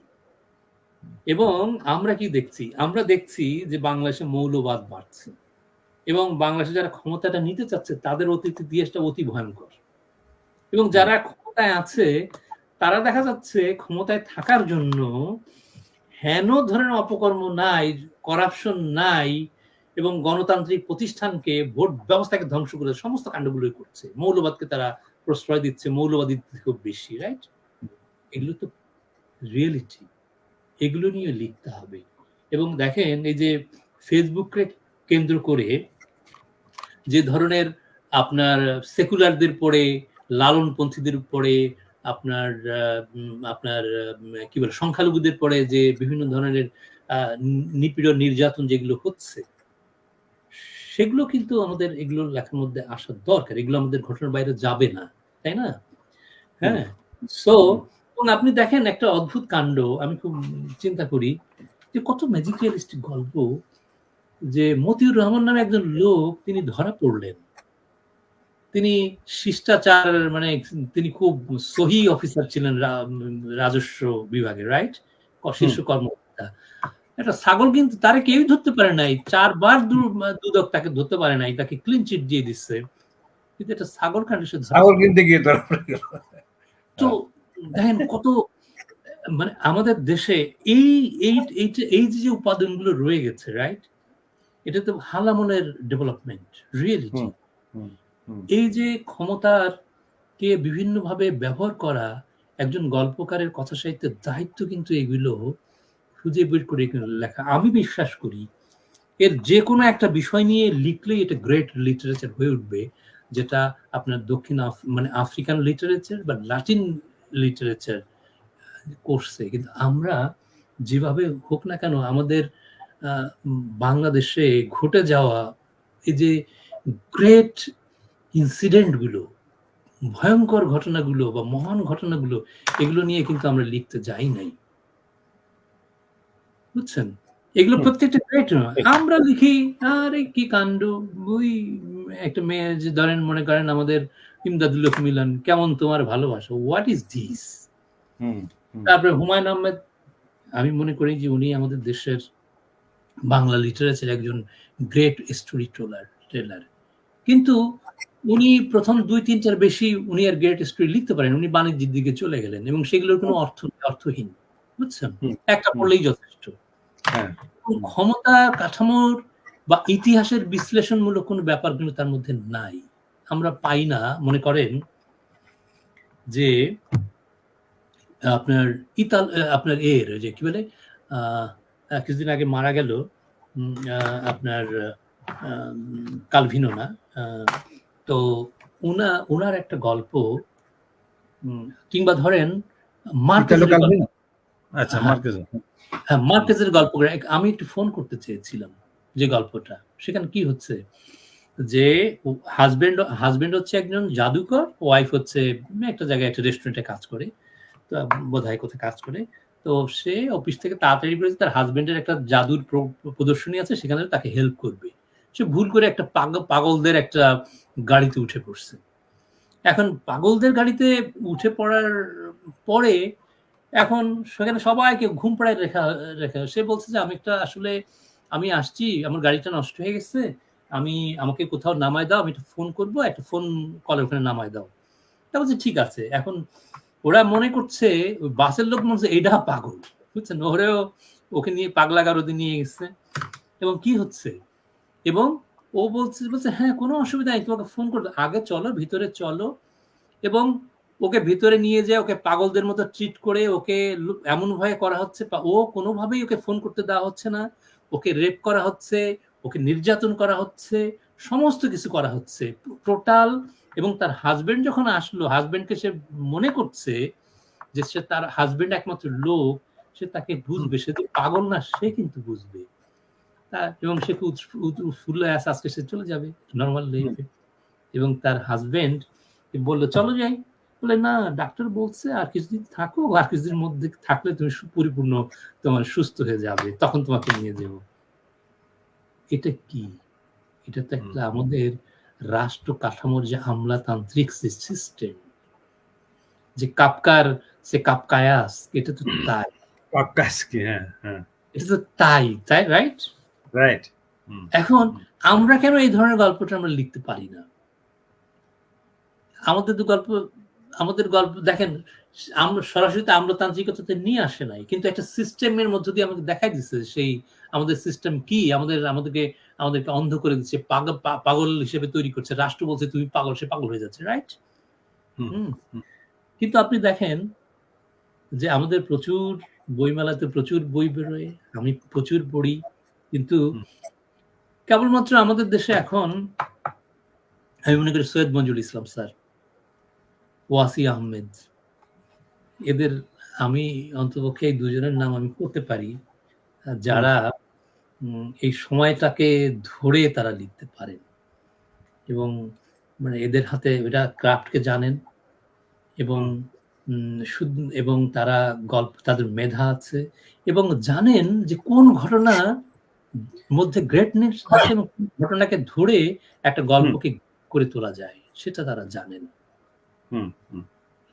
কিন্তু সেটা আছে, এই দুজন সবই আছে, কিন্তু কোনটা হচ্ছে যে আপনি যে ক্রাইসিসের জায়গাগুলো বলছেন, কিংবা আমাদের আফ্রিকান, কিংবা এই যে এই সমস্ত নাইজেরিয়ান হোক, কিংবা এই যে আমাদের মার্কেজের হোক, কিংবা অন্যান্য যে সমস্ত ল্যাটিন আমেরিকান যাই হোক আর কি, ওই ধরনের ওই ফ্রেমের কিংবা ওই জিনিসগুলোকে বের করা কিন্তু গল্পকারদের একটা বড় দায়িত্ব। সেই দায়িত্বের জায়গাটা কিন্তু আমাদের মনে হচ্ছে যে একটু মানে ওই জায়গাটাতে কেউ ঢুকছে না, বা ঢুকলেও সেই গল্পগুলো হয়তো প্রকাশ হচ্ছে না, কিংবা ওই যেমন আপনার লেখা বেরোয়নি, ঠিক সেরকম হয়তো থেকে যাচ্ছে। এটা একটা ব্যাপার। হ্যাঁ, মনে করেন যে আমি একজন গল্পকারের কথা বলি, ধরেন আমাদের মোজাফফর হোসেন, আপনাদের রাজশাহী ইউনিভার্সিটি থেকে পড়ে গেছে, খুবই ভালো লেখে, ভালো চিন্তক, পড়াশোনা ভালো। ওর গল্পগুলো যখন পড়ি, ও কিন্তু এই সমসাময়িক প্রবলেমস নিয়েই কিন্তু গল্পগুলো লেখে। কিন্তু সমস্যা একটা আছে। সমস্যাটা কি? আপনি ওর গল্পগুলো পড়লে মনে হবে যে আপনি ঠিক বাংলাদেশের গল্প পড়ছেন না। এই ঘটনা তো আমাদের মানে এই পরিবেশ, এই ভাষাভঙ্গি, এটা মোজাফফর কথা বলছে, মোজাফফর আমি রেসপেক্ট করি, কিন্তু মোজাফফর মনে হয় যে আমাদের যে গল্পের যে পাটাতন যে জায়গাটা, মানে যে আমাদের যে ভুবনটা, যে গল্পটা হতে পারে যে আমি যেটা বললাম যে আমাদের যে ঘটনাগুলো আমাদের দেশের ঘটনার সাথে সমস্ত ঘটনা মৌলিক ঘটনাগুলো সারা পৃথিবীতে একই, রাইট? যখন পুলিশ নির্যাতন করে, ক্রস ফায়ার করে, ইন্ডিয়া তো যে কায়দায় করে, আপনার সেটা বাংলাদেশেও করে, পাকিস্তানেও করে, ইভেন লাতিন আমেরিকাও করে। কিন্তু যখন আমি লাতিন আমেরিকার গল্পটা পড়ছি তখন আমি লাতিন আমেরিকার মানুষ, প্রকৃতি এবং লাতিন আমেরিকার সেই আপনার এই পরিবেশটা আমরা পাচ্ছি, বুঝছেন? কিন্তু মুজাফফর এই সময় একজন great writer, great fiction writer. কিন্তু আমার কাছে মনে হয় যে মুজাফফর যে আমাদের ওর দায়িত্বটা হচ্ছে আমাদের দেশের যে উপযোগ যে মানে মানুষগুলো যেন আমাদের হয়, আমাদের দেশের মানুষ হয় এবং সেটাকে আত্মীকরণ করা, সেটা যেন হয়। কিন্তু আমার কাছে মনে হয় মুজাফফরের আত্মীকরণের জায়গাটা একটু ঘাটতি রয়ে যাচ্ছে। কোনো না কোনো ভাবে মনে হয় সেটা আমার বাংলাদেশের গল্প না, ওইটা মনে হয় একটু বিদেশি গল্প পড়ছি, এটা এরকম মনে হয় আর কি, বুঝছেন? আবার ধরেন শকীত নোমান, ও তো গল্পকার হিসেবে আমি মুজাফফরের মতো অত পাওয়ারফুল গল্পকার বলি না, কিন্তু উপন্যাসিক হিসেবে খুব বড় উপন্যাসিক ও। এবং ও যখন উপন্যাস লেখে ওর শব্দ বাক্য এটাকে আমাদেরকে চারিদিক থেকে আমাদের ঘিরে ধরে, একটা গ্রেটনেসের মধ্যে নিয়ে আসে, এবং সেখানে যে গাছ বা যে নদী, যে মানুষ, সেটা সম্পূর্ণভাবে বাংলাদেশের, এবং সে বাংলাদেশের পটভূমিটা আমরা পেয়ে যাই। আবার ধরেন আমি সেদিন আপনাকে বলছিলাম মামুন হুসাইনের গল্প, আমি ঢুকতে পারি নাই, আমি জানি না এটা উনি কি গল্প লেখেন, কিভাবে লেখেন, আই ডোন্ট নো, বুঝছেন? বাট আবার ধরেন শহীদুল জহিরের গল্প, তার গল্প, ওই গল্পের ক্রাফট কিন্তু আমাদের দেশের মানে কি বলে গল্প কোনোভাবেই ওটার ম্যাজিক রিয়েলিস্টিক গল্প, এবং ওইটা পড়ে বোঝা যায় যে এই যে ক্রাফট এটা বাইরে থেকে আমদানিকৃত। কিন্তু ওই যে মানুষগুলো, ওই যে গল্পের যে মানে স্পেস, সেটা স্পেস, ঢাকা গল্প পড়লে মানে শব্দ থেকে ঢাকার ধুলোবালি আমার গায়ে এসে লাগতেছে। পাঠক হিসেবে মনে হয় যে যখন পড়তেছি মনে হয় যে আমি একটা লুঙ্গি পরে, হাঁটুর উপরে লুঙ্গি পরে বসে গল্পটা পড়লে মনে আরো বেশি ভালো লাগে। এই যে এগুলো আমার মনে হয় যে মুজাফফর আমার খুব প্রিয় মানুষ, ওর এই দিকটাতে মনোযোগ দেওয়া দরকার। আবার ধরেন রুমা মোদক, ওর একটা গল্প আছে, অসামান্য একটা গল্প, নির্বাচন নিয়ে একটা গল্প। নির্বাচনের সময় আপনার যে ধরনের পেশিবাজি বা সন্ত্রাস যেটা হয়, স্পেশালি নিম্ন মর্গের মানুষগুলো যে সন্ত্রাসের শিকার হয় এবং নারীরা যে সন্ত্রাসের শিকার হয়, সেটাকে অসামান্য ভাবে একটা গল্পের মধ্যে বলছে যে কি একটা মেয়ে তার বন্ধুর মানে বান্ধবীর বাড়িতে বেড়াতে গেছে এবং সেখানে তার মেয়েটার একটা পেন্টি খুঁজে পাচ্ছে না, একটা পেন্টি খুঁজে পাচ্ছে না। ব্যাপার কি হলো, পেন্টিটা কোথায় গেল? খুঁজে দেখা গেল বাড়ির কাজের মেয়েটা লুকায় রাখছে। হ্যাঁ, কেন লুকায় রাখছে? মেয়েটা বলছে যে কয়দিন পরে নির্বাচনের সময় আমি যদি পেন্টিটা পরে থাকি তাহলে আমাকে সেভ করো, আমি মনে করছি যে এটা পরে থাকলে আমি রেফ হতে আমি সেভ করতে পারবো। গল্পটা কোথায় যাচ্ছে এই সময়ের গল্প, এইসব গ্রেটনেসটা কোথায়? গল্পটা অন্য জায়গায় শুরু করছে, কিন্তু শুরু করে শেষে আমরা পাচ্ছি কি একটা পেন্টির মধ্য দিয়ে এ সময়ের নিম্ন বর্গের মানুষের পরে যে নির্বাচনী সন্ত্রাসটা চলে সেটা কিন্তু আমরা পাচ্ছি। যদিও আমি মনে করি যে রুমা মোদক তার গল্পে আরো যত্ন নেওয়া উচিত, বিশেষ করে ভাষাটাকে আরো বেশি যত্ন নেওয়া। তার কিছু যেমন আহমদ খান হীরক আছে, কি অসামান্য গল্প লেখে, এবং আমি মনে করি বাংলাদেশে আহমদ খান হীরক হচ্ছে সেই রাইটার, সেই গল্পকার যে ইচ্ছা করলে হুমায়ুন আহমদের মতো জনপ্রিয়তা অর্জন করতে পারবে। ওর হাতে গল্প আছে, ক্রাফট আছে, বুঝছেন? হ্যাঁ, যেমন ধরেন আমি বলছিলাম যে সৈয়দ মঞ্জুরুল ইসলাম স্যার, ওয়াসি আহমেদ এবং আমাদের দীপেন ভট্টাচার্য, আপনি পড়ে দেখবেন কি অসামান্য গল্প। হ্যাঁ, ছোট্ট গল্প, বড় গল্প, নানা ধরনের উপন্যাসও লেখেন। তার মানে ভাষা ভঙ্গি বা পরিবেশ বৈশ্বিক। আমি যেটা বলছিলাম যে আমাদের এই সময়ের বাংলাদেশের গল্পকারদের প্রধান দোষ হলো যে ওরা বাংলাদেশের খুলনার লেখক হতে পারে। আপনার ঘুম এসে গেছে। খুলনার না লেখক, হ্যাঁ, ঠিক বললেন। খুলনার গল্পকার হতে চায়, ঢাকার গল্পকার হতে চায়। কিন্তু আমাদের আসলে তো বাংলাদেশের গল্পকার হয়ে লাভ নেই। আমাদের বাংলাদেশের গল্প বাংলা ঠিক। গল্পকে একটা বিশ্বস্রোতের মধ্যে আসতে হবে। হুম, বিশ্বস্রোতের মধ্যে আমাদেরকে আসতে হবে। এবং এই সময়ে আপনার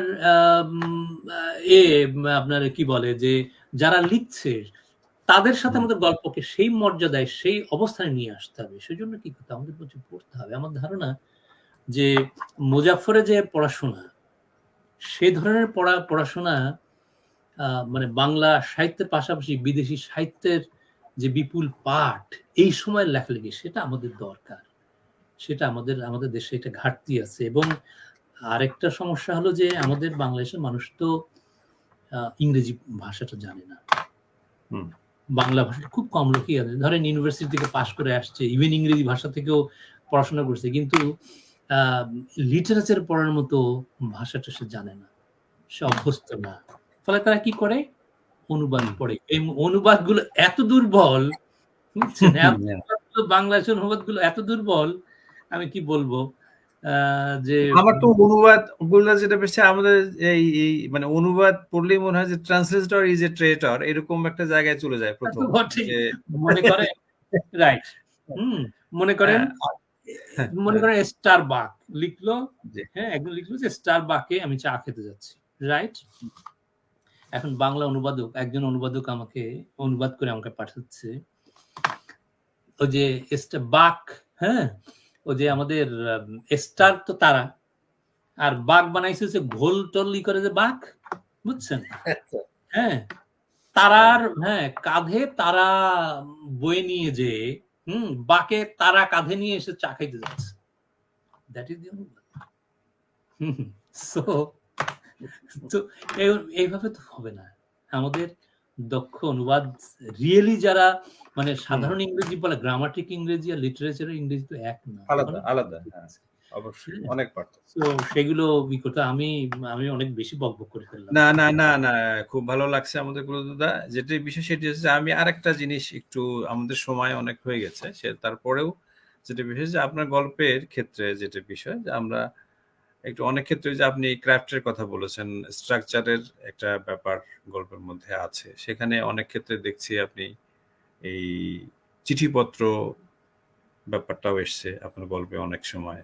গানের বিষয়টা এসছে, প্রবাদের বিষয়টা এসছে এবং আপনার যে ডেলিভারি, সে ডেলিভারির মধ্যে আমরা দেখছি যে খুব সিম্পলি, খুব মানে সহজ করে গল্প বলার একটা কায়দা আপনার আছে। কিন্তু সহজ হলেও সে কথাগুলো কিন্তু আস্তে, আস্তে দেখা যাচ্ছে যে সহজ, সহজ কথা সহজে বলা যাচ্ছে না।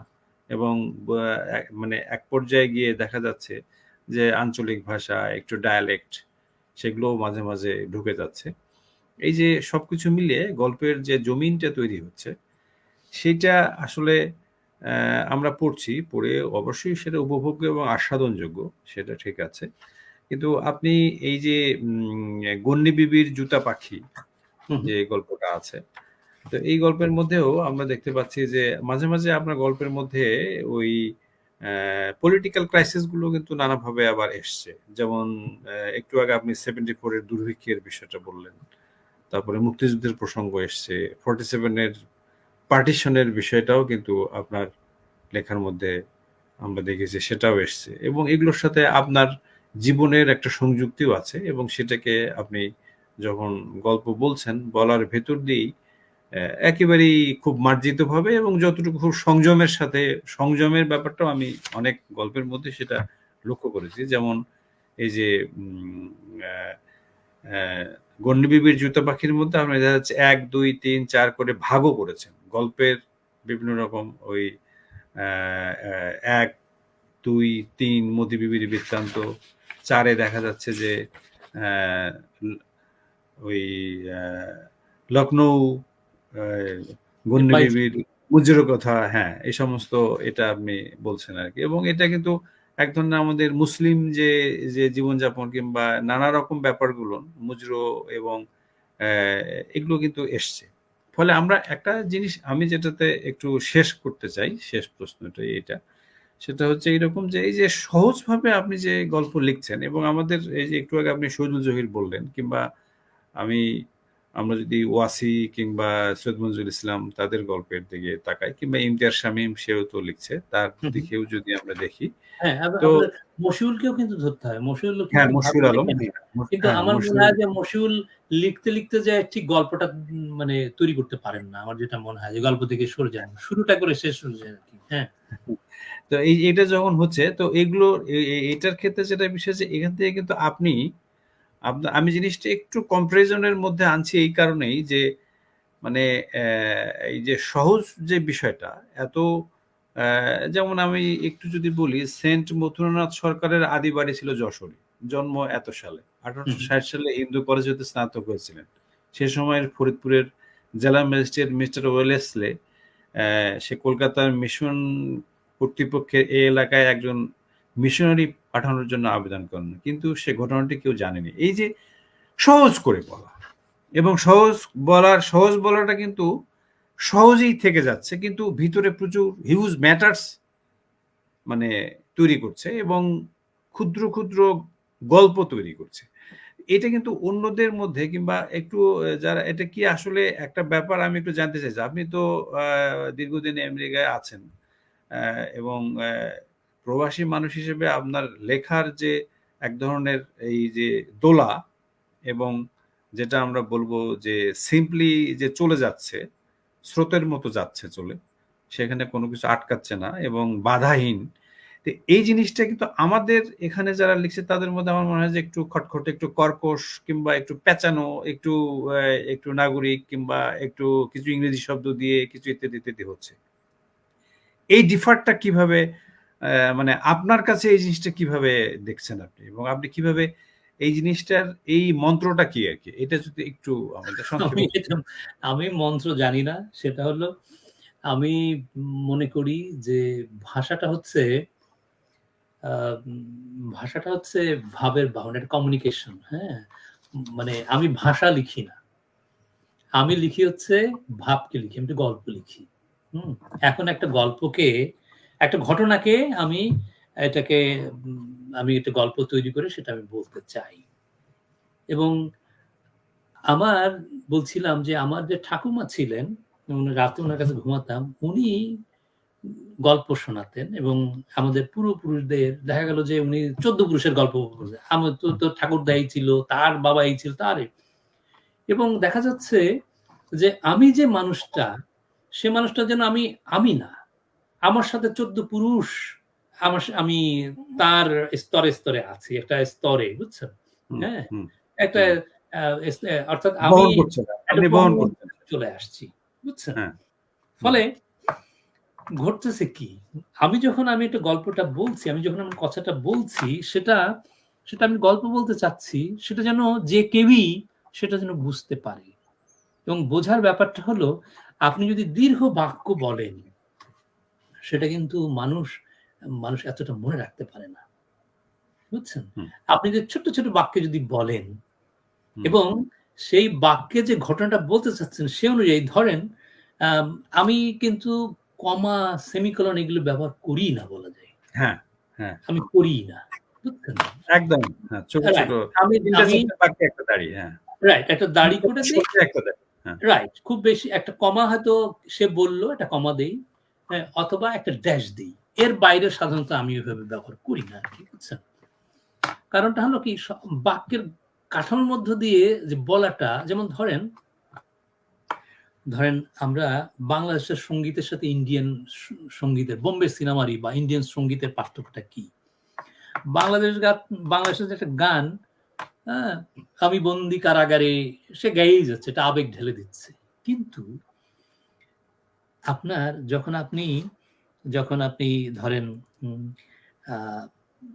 আপনার নদিয়া কিনারে মেরা গাঁও, প্রভাতের কণ্ঠে যখন এই গানটা আপনি শুনছেন, তাই তো? তখন পুরো বাক্যটাকে যেমন বলছেন, তার আগে প্রত্যেকটা শব্দকে আলাদা আলাদা ভাবে বলছেন। প্রত্যেকটা শব্দের মধ্যে যে স্টোরিগুলো আছে প্রত্যেক নদিয়া, নদিয়া বলতে ওই নদিয়া শব্দটাকে উনি নানাভাবে কখনো ছোট, কখনো বড়, কোনো ঢেউ খেলার মতো এটাকে একটা শব্দের মধ্যে, একটা শব্দের, সেই শব্দের অন্তর্গত যে শক্তিটা, যে স্টোরিগুলো আছে বা যে গুণবাচক ব্যাপারগুলো আছে বা যে চিত্রময়তা আছে, সে টোটালি ওই শব্দটাকে, হ্যাঁ, উনি তুলে মোরা, মেরা। এখন মেরা মানে কি, দেখেন এখানে আমার কথা বলছে না, মেরা তখন অনেক হয়ে এসে, রাইট? গাও, তখন গাও শব্দটা যখন বলছে তখন যেন পুরো একটা গ্রামের ছবি আমার মধ্যে চলে আসছে, এবং সেই আনন্দ, বেদনা, সবুজ, নদী ইত্যাদি। আমার দায়িত্বটা হচ্ছে এরকম, যখন একটা গল্প, একজন কবি যখন কবিতা, দেখেন একজন কবি যখন, একজন কবিতা খুব বিরাট ব্যাপার, তিনি অল্প কয়েকটা শব্দে, কয়েকটা বাক্যের মধ্যে দিয়ে একটা ভাবকে উনি নিয়ে আসছেন আমাকে।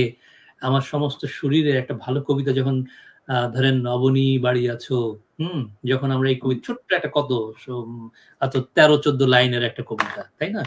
কবিতা পড়ার সঙ্গে সঙ্গে আমার শরীরের প্রত্যেকটা লোম, ফিরিয়ে নে, হ্যাঁ, তাই না? সমস্ত শরীরের কোষগুলো যেন রেজোন্যান্স ঘটে, তারা যেন সাড়া দেয়, রাইট?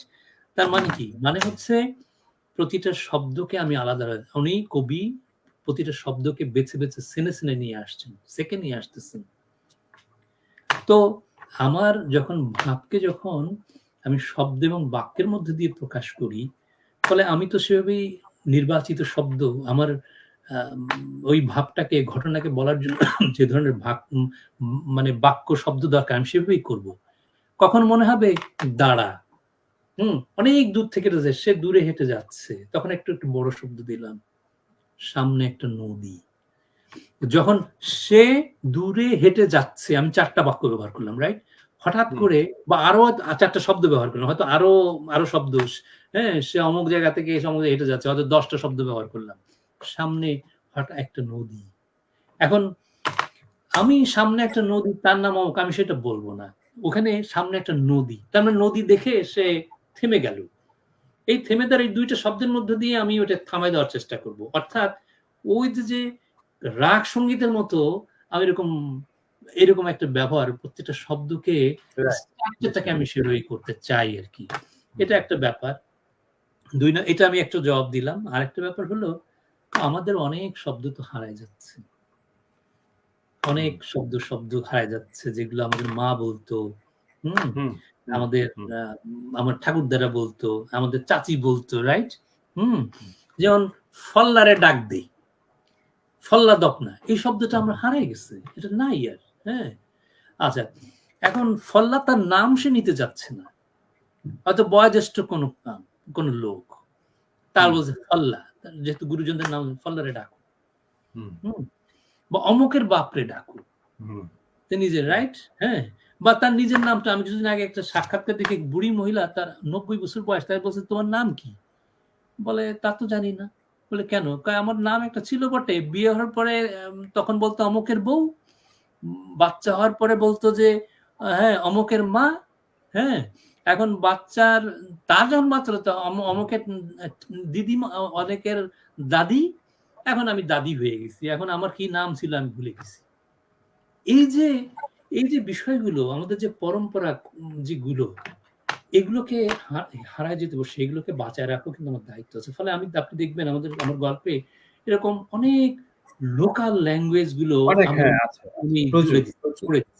পাশাপাশি আমি বললাম, যখন ওই যে গন্ডি বিবির গল্পটা যখন আমি লিখছি, তখন মথুরানার, এটা কিন্তু ফ্যাক্ট, বঙ্গবন্ধু যে স্কুলে পড়ছেন, সেই স্কুলের নাম হচ্ছে মিশন স্কুল।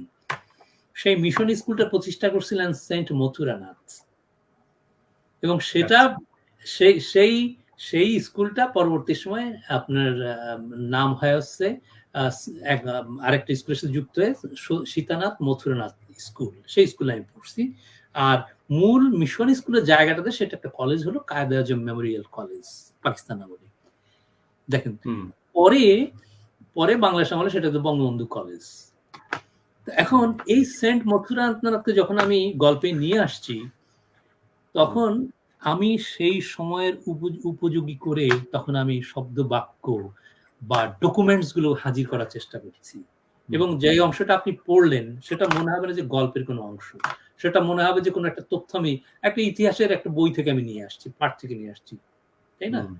আবার যখন আমি মনে করেন রবীন্দ্রনাথের ঠাকুরদার কথা বলছি, যে গন্নি বিবির যে মতি বিবিকে নিয়ে এসে গেল, এই কি বলে, এই আপনার ব্রিটেনের রানীর সাথে দেখা করতে গেল। আচ্ছা, এবং ওই অংশটা যেটা, সেটা কিন্তু আমি তার জীবনী থেকে সেখান থেকে আমি নিয়ে আসছি, তুলে নিয়ে আসি, সেই অংশটা ওখানে বসাচ্ছি। এবং আপনি যখন দেখবেন ওদের জীবনীগুলো পড়বেন বা ওই ঘটনা, ওগুলো সব সত্যি, অর্থাৎ সত্যির সাথে আমি কল্পনা মিশে আমি গল্পটা তৈরি করছি। এবং এই যে কল্পনাটাকে বাস্তবভাবে তৈরি করার জন্য আমি বিভিন্ন ডকুমেন্ট, চিঠিপত্র, ডকুমেন্টস এগুলো আমি ব্যবহার করি। আপনি আমার আরো কিছু গল্পের মধ্যে দেখবেন যে পুরনো পুঁথি, মানে পুরনো দিনের দলিল থেকে আমি ওখান থেকে আমি আমি করে দিচ্ছি, আমি তুলে দিচ্ছি। হ্যাঁ, কারণ আমি চাই যেন আমার গল্পটা, আমার দায়িত্ব যেভাবে হোক না কেন, গল্পটাকে সত্যি করে তোলা। এটা তো বিশ্বাসযোগ্যতা তো আমি এমন একটা গল্প বললাম, সে গল্পটা আপনি বিশ্বাস করলেন না, শুরুর লাইন থেকে যদি আপনি বুঝলেন লোকটা মিথ্যা কথা বলতেছে, আপনি তোমার গল্প পড়বেন না। যদিও আমি জানি আমার পাঠক খুবই কম।